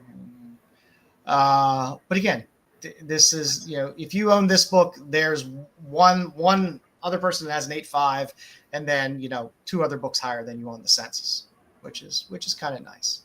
And for 456, I don't think that's that bad. If you're a Superman fan and you want to get something high quality, I thought that was pretty good. Next up on the list, All Flash 15. People love Flash stuff. This book went for $10.80. There's 2 9.2s on the census, 2 9.6s on the census. So again, if you have this, there's 3 people that have equivalent or higher copies than you. The weird thing was this exact same slab sold just a few months ago for $1,500. So sometimes it's just when you catch these sales. Sometimes a dollar amount doesn't always necessarily set the floor for a book. Timing is everything. Yeah. Sometimes you can catch some of these, and heritage auctions are crazy. Sometimes you just get lucky. But I didn't think this was bad. That whole All Flash series, if you are a golden age collector of Flash stuff, All Flash is, where you want to go. And, a 9.2 in a golden age book for $1,000 ain't bad at all. Especially when it's a DC. No. That's something that, is going to hold for a while. I feel bad for the guy that bought it at $1,500 and then flipped it for $1,000, but that happens sometimes. Mm-hmm. Next up on the list, we got a little Blonde Phantom, a little timely. There's only 39 on the census. Gorgeous cover, $4.56. So there's reasonable books. Blonde Phantom stuff normally goes for a good amount of money. I have no problem with the 3.0 at $456 here. It's, timely, and Atlas that now merges into Marvel. Blonde Phantom is a fantastic book, fantastic covers, red dress distress, always good for golden age. And there's only 39 total on the census. So even if you're picking up something on the lower end of the census here at a 3.0, there's still only 39 of these on the census, which is pretty good. This is a series that I want to start trying to pick up. It's very cool. Good. Cha-ching. It's a good one. Ghost Rider 6 got a good Dick Ayers cover. $480 for a 7.5. I don't think that's that horrible a price either. People love that old original Cowboy Ghost Rider series. Those Dick Ayers covers are fantastic. And it's a good creepy cover as well. So in a 7.5, $480, not bad at all. Yeah, I mean, and it's for a 7.5 at 4. Yeah, I agree. That's a pretty good price for that. Yeah, I thought it was pretty good. And last but not least, people like Fiction House books. I love Planet Comics, Cowgirl Romances, Jungle Comics, Wings, Fight, all those. But you can still. This is an 8.0. Beautiful Bob Lubers cover. Fiction House from 1949. Rangers Comics 45. Got Fire Hair on the cover. $159. So that's a good investment. It's like I said, if people want to dip their toes into some golden age, and I know a lot of people don't always necessarily feel comfortable dipping their toe into golden age buying raw, especially buying something raw online, because you'll get it and be like, oh, you didn't say the cover was detached. There's a dead moth inside of it. Didn't say it had no back cover. you sometimes you never know what you're really going to get with those, no matter how many pictures they throw up, on eBay or something like that. So I know when I started buying Golden Age stuff, I always felt more comfortable buying graded stuff because I knew what I was getting, and I could go and I could research it and say like, okay, I see where it's at price wise and things like that. But again, great Golden Age artist. It's a Fiction House book. Fiction House is always great for Golden Age, and to be able to dip your toe in at $159, that's not bad. That's a good auction win, and a nice way to start a Golden Age collection if you're starting off. So that's what we got this week. So like I said, don't shy away from Golden Age thinking you're going to be totally priced out from Golden Age stuff. You can dip your toes in there and get some stuff. I love Fire Hair. Fire Hair's great covers, and it is Ranger is one of the more affordable titles. The funny thing is, I used to think Fight and Wings were the more affordable titles as well, and they were for a while until they weren't.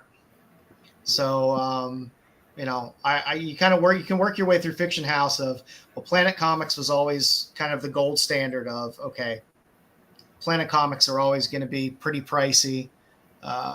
And then you kind of worked your way down through the titles, and you can get the cheaper stuff if you want a Fiction House. But a lot of those other titles have caught up too. So, at some point, maybe Rangers will catch up with the rest, because it is all good quality stuff. Yeah. So, why not? Dip your toe in. Don't overpay. But like I said, it's nice to be able to hold it and say, look, I got a Golden Age book from 1949 in an 8.0. It's a Bob Lubers cover. He's a solid quality named Golden Age artist. It's a good cover. For $159, not bad. I don't think it's bad at all. All right, well, that's what we got for our Heritage sales this week. So let's get into Bruce's final order cutoff, the ultimate final order.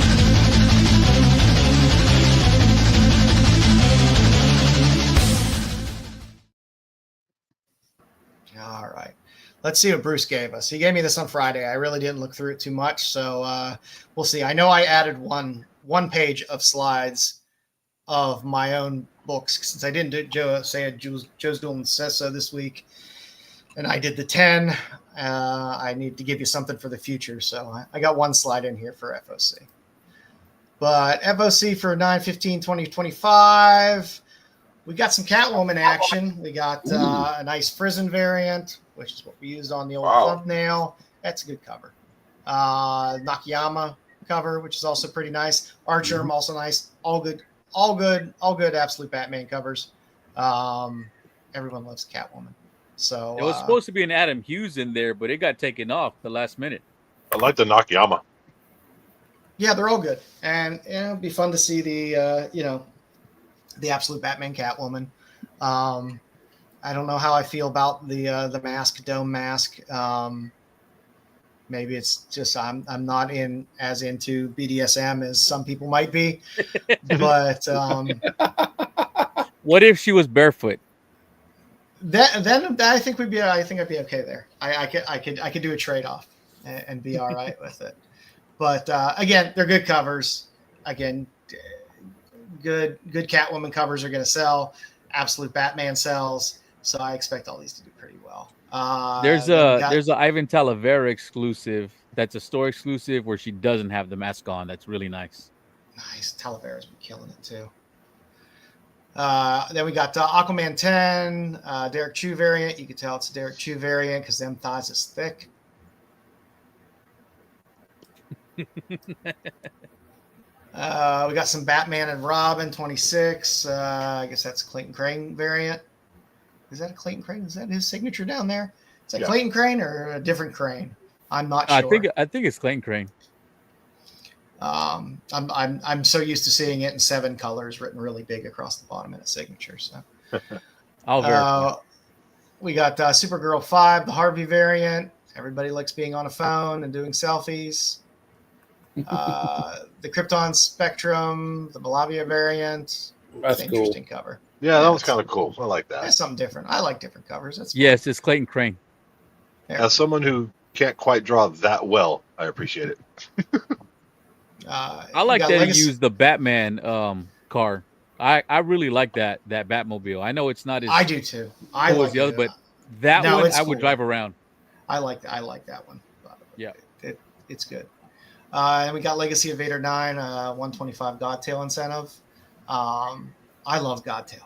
I don't sleep on too many Godtail covers. And he's been getting more work lately as well in more mainstream stuff and less of the cheesecake stuff that I love. ASM, always a winner. You got Jan Coletto incentive on a 1 in 25. He has 2 1 in 25s there, so I guess there's 2 1 in 25s, or he didn't proofread this. There's, of course, another Bermejo. For the win. Bermejo can do no wrong. Drawing Spider-Man. I'm sorry. 100. Talavera, too. That's yeah. That Talavera one is great, but they need to take Rogue off because it seems like he just kind of did Rogue real quick. But the Storm that he did, that Storm is gorgeous. And I feel like Rogue just needs to be taken away. I have. Why do Boggs will never speak to you again, nerdy. I might not ever speak to him again. Look at the difference in the art between the two characters. Like he took his time with that Storm. Rogue, it feels like he just kind of threw it up there real quick. I mean, you can't say that I'm wrong. Yeah, Rogue was a sticker, and then he just airbrushed by their legs.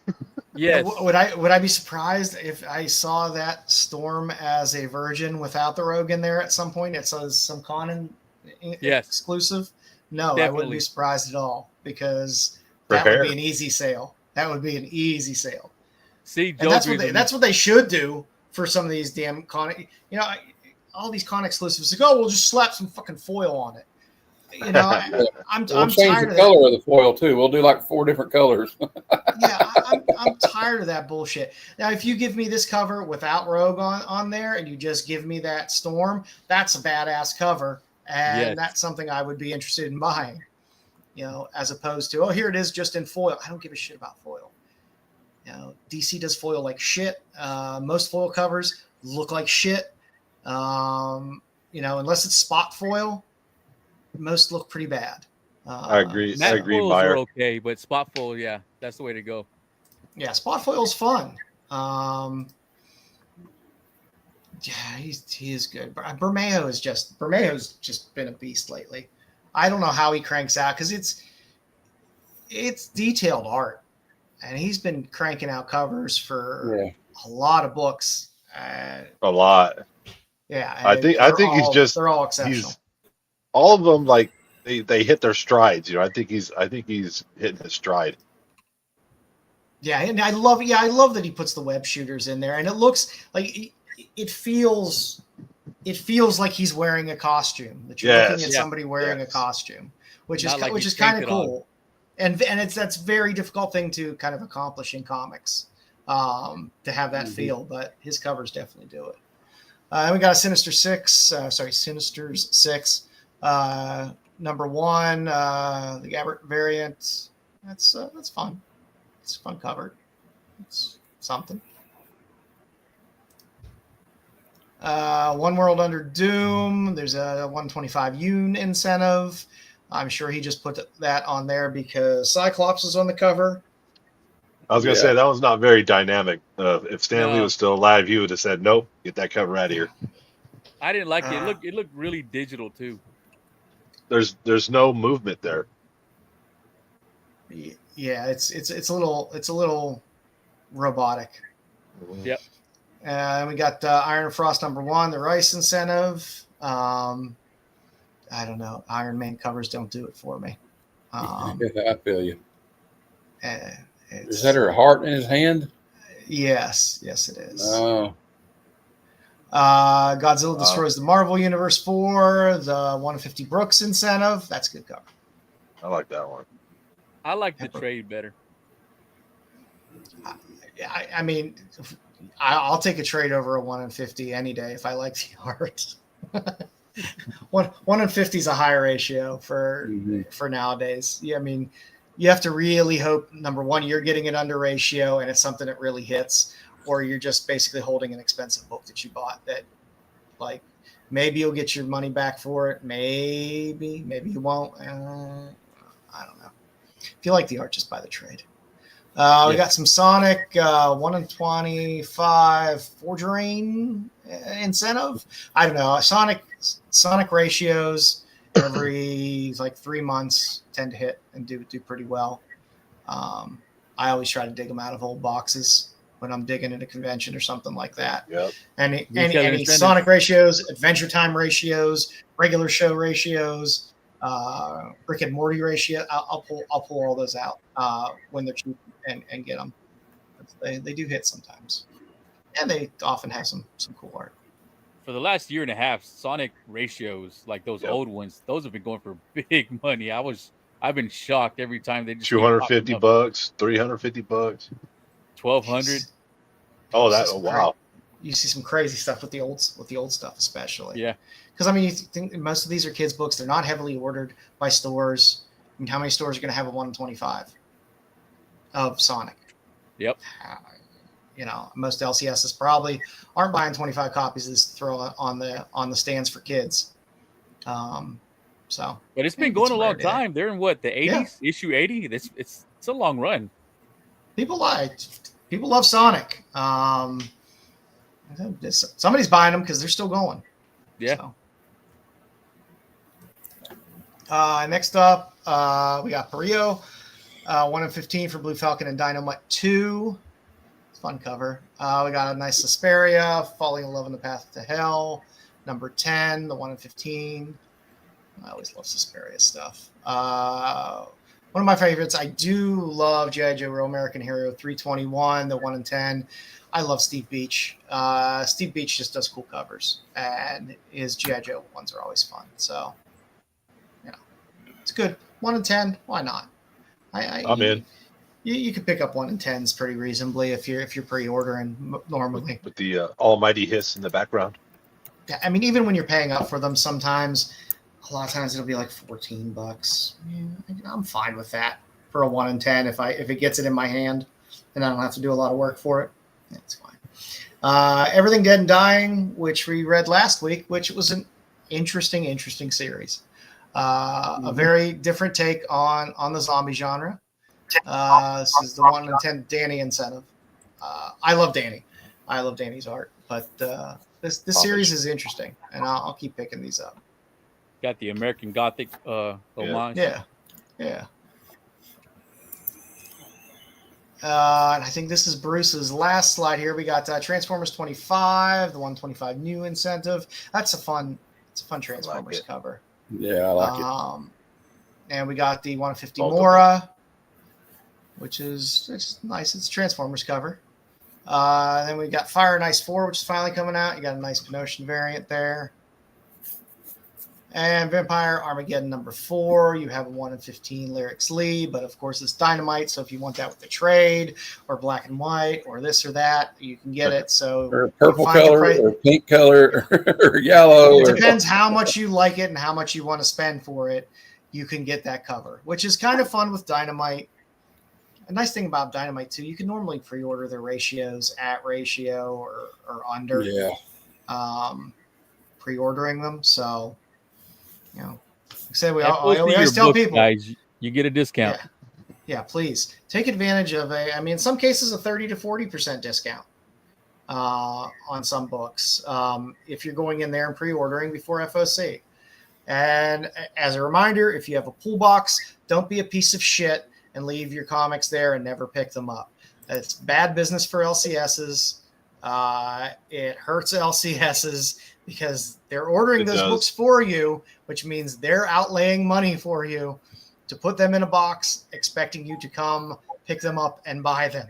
So please pick up your pool boxes. And if you can't get everything at once, just at least go pull some of them out. They'll be happy with that. You don't have to empty it out. Yeah. Just don't leave them hanging. Don't leave them hanging. Their LCSs are hanging by a thread to begin with. Yeah. So at the very least, communicate with them. Hey, I'll pick it up Thursday, Friday, whatever. Yeah, if you like to have an LCS around, do them a solid and pick up stuff out of your pull box, or don't order from a pull box if you're not going to pick it up. Little side note on that. My LCS sent out, I blasted out a text to all of his customers. When you come into the store on New Comic Book Wednesdays, we'll put your pull list books up on the counter and let you look around, do whatever you want to do, and then pick them up at the counter and pay for them and leave, because people were grabbing their pull list stuff and then putting shit back. Which is like, come on, man. Come on. I was talking in a Discord group about this the other day. And I was like, the technology should be there and be cheap enough now, like they did for some of these electronic stores, where you should be able to have an electronic online pull list. You have your card on file, and you're either charged when it's ordered, or you're charged when it's fulfilled and put in your pull box. But I mean, I think that would make sure people go pick it up, and it would help protect the LCS. I know the old school pull box is kind of an old way of doing things. It's kind of the handshake agreement of, hey, I want you to buy these for me. You'll buy them for me, and I'll come pick them up and pay for them. But that has to hurt some of these LCSs to have pull boxes that go unclaimed, where, if it's a large number of books, if it's, bigger dollar books, I feel bad. So, and I think I put one slide in here. Yes, I did. So for my Flaming Hot FOC covers, I got Blade Runner Black Lotus #2, the Jesus Hervas cover. It's a fun girl on a speeder bike. I'm sorry, I'll buy all hot girl on speeder bike covers. It's just one of those things. I like the old school like Vegas sign in the back. Yeah, nothing wrong with that. I was talking about Godtail before. Dynamite, Blood Red #1, cover B. There's a Godtail cover. You can get that in a Virgin if you want it as well, depending on how bad you want it, how much you want to spend for it. But if you just like the Godtail cover, you could just pick up the B cover and get it pretty cheap to put some Godtail art in your box. So next up, we have Geiger 19, the cover D 1 in 50 Jim Lee incentive. I know how much Nerdy loves Jim Lee, so I thought this was a nice little fun under the radar Jim Lee cover that would be coming out. So people like their Geiger, and people love their Jim Lee. I love Geiger. Yeah. So it's a fun, cool Jim Lee cover, and a black and white Jim Lee cover is always fun. I'm a sucker for black and white. Yeah, Jim Lee and Michael Turner, I love their black and white. Yeah, it's cool stuff. Their pure artwork, so good. And why Bruce chose that other cover for Iron and Frost is beyond me, because there's a Yasmin Putri cover of White Queen holding the heart, which is bless you far better than seeing Iron Man on the cover and paying a ratio for it. So go with White Queen. It's cheaper. And it's probably going to be some dumb bullshit series anyway. So go cheap. So that's what we got for this week for the Flaming Hot FOC covers. Get your orders in. Always look at your previews. If you're going to buy modern books, if you're not pre-ordering, books ain't getting any cheaper, kids. Those cover prices aren't going down anytime soon. No. So get your discount. Even if you're doing it online, half the time the amount that you can save in a discount will at least cover the shipping. So, there's a lot of places that give a 35% discount just for FOC in the book. Yep. My comic shop is 35%. Yep. Yeah, and like I said, a lot of these places, if you're ordering online, a lot of the places, the extra little nickel and dime they'll charge you for maybe bagging and boarding the book and the shipping, you save that money ordering pre-order. Your books are going to come to you for what you would pay for it probably in a store. Yet they're already going to be bagged and boarded, and I hate bagging and boarding. I will tell you that right now. Mm-hmm. I always run out of bags or boards for some reason. Why my numbers are always off is beyond me. But I always here. run out of. Yeah, I run out of boards when I need boards, or I have boards and I run out of bags, or I have different size, because I get a lot of Silver Age and Golden Age stuff, so I have a bunch of different size bags and boards and all that stuff. That's what does it, I think, is the mixture of sizes. That's what messes me up. Yeah, so hey, if you can get your stuff sent to you and delivered to you, bagged and boarded already, it's nice if you get a stack of books, every couple weeks or whatever in the mail, and they come bagged and boarded already. That's nice. You look through them, you're like, I like these. All I have to do is open them and read them, or put them in my box. I don't have to. Go through and look for bags and boards and examine everyone and hope I don't crinkle a spine trying to get it in there. So go for it. My comic shop, all your books come bagged and boarded. And they don't charge extra. That's nice.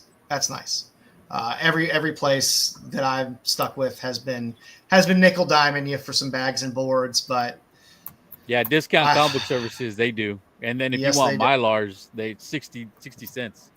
And those bastards don't close them, which I guess is fine.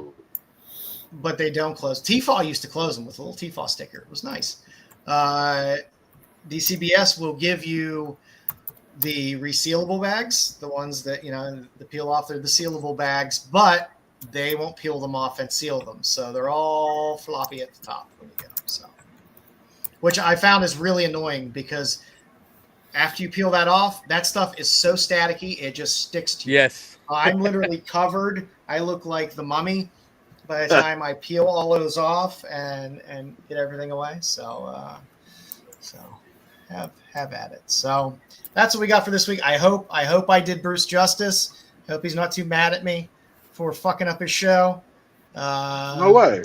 Great show. But he's not messaging me an hour ago.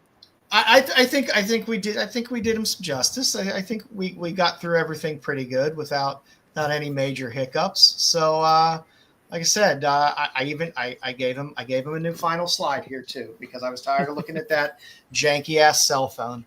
So please,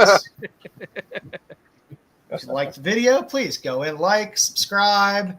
You can contact Bruce over on IG at Kingdom of Nerds _, on X over at Bruce4_1. Check out Nerdy Geek. What do you guys got going on this week? What's exciting in the YouTube sphere for you guys? Well, I got tomorrow at 12:30 Bad Cinema, and I will be reviewing the 1972 film Night of the Lepus, starring Roy Calhoun, Janet Leigh. Yeah, and those rabbits Bones are fantastic. in it too. Oh yeah, those rabbits are just awesome. There you go. Yeah, DeForest Kelly's in it, and it's just a bunch of radioactive giant mutant rabbits trying to kill people. If anybody wants to be a guest on the show, you can watch the movie on Plex, which is free, or you can just watch like one of the fanboy flicks where he describes the movie for 30 minutes. If you can't find it, but anyway, so if any of you guys want to be on the show, and you're not working, let me know. And Night Lepus is behind the rabbit. Yeah. I remember seeing that as a kid. It's ludicrous, but it's entertaining. Oh, it's great because they just use real rabbits. And yeah, they just like put them on a set full of like miniatures and make it look like they're running through town. It is fun. It is definitely a lot of fun. Nerdy, what you got going on this week?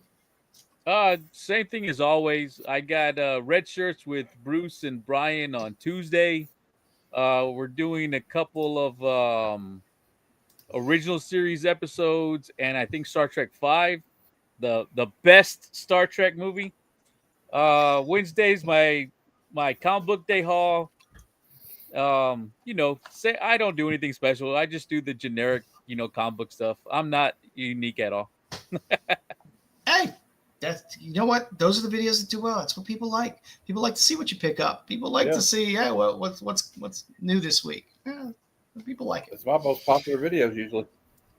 Yeah, people love it. I say people don't like my spotlights. I know that much because I've been doing them for 2 years and the numbers aren't going up. So they should have gone up by one because I didn't know when I found your channel. I dug the spotlights. I love them. I like looking at old stuff and get a little education in there because it's educational for me to do them, which is what I love to do. It's like, oh, I'm gonna focus on this artist or this title or whatever, and then in my research I find all kinds of cool shit that I didn't know. I'm like, oh, this is good. This makes me more informed. That's why I like them, because it's stuff that I haven't seen before 1,000 times. It's all new. Yeah, it is fun. I never know what we're gonna do until probably halfway through the week, but I will have a show on Friday. I don't know. We're almost due for another Kickstarter show. We do quarterly Kickstarter reviews of stuff that's live on Kickstarter.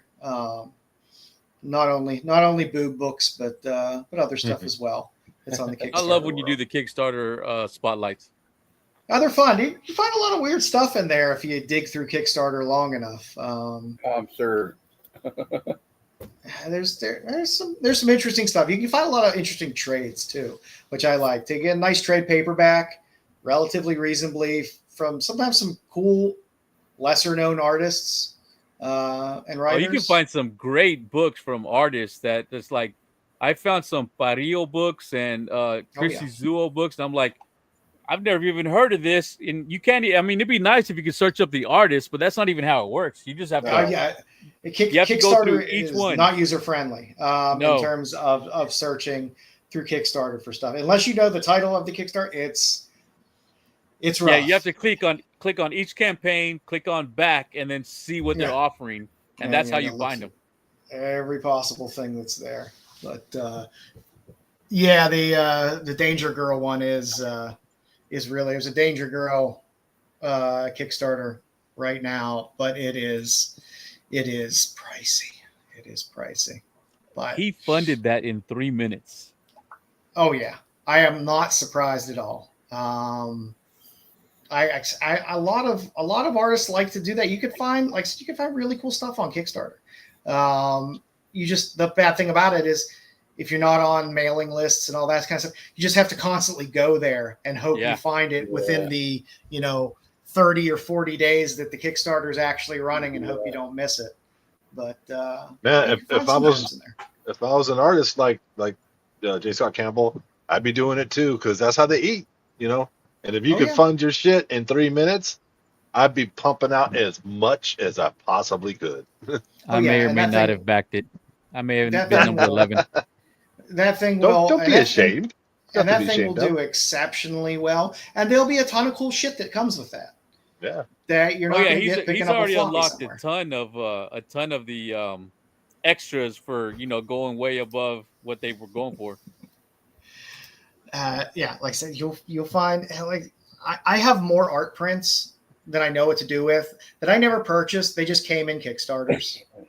Signed artist prints, all kinds of stuff. That they just like half the time I have to go through my boxes and look at the back of the backing board sometimes, because they'll just slide the print in the back of a backing board with the book. I got stickers and prints. I discovered a comic on Instagram. Clear backing boards.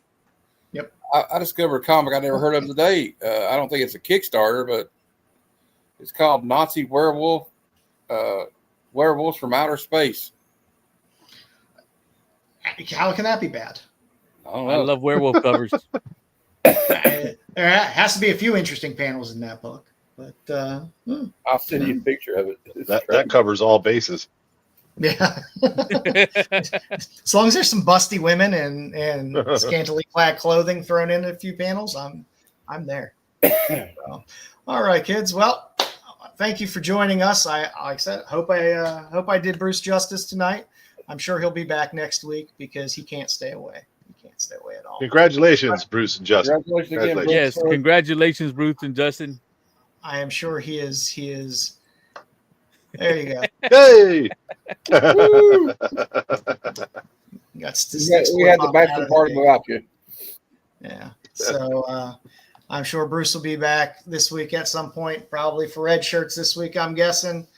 And probably his DCUs, because he ain't going to miss those.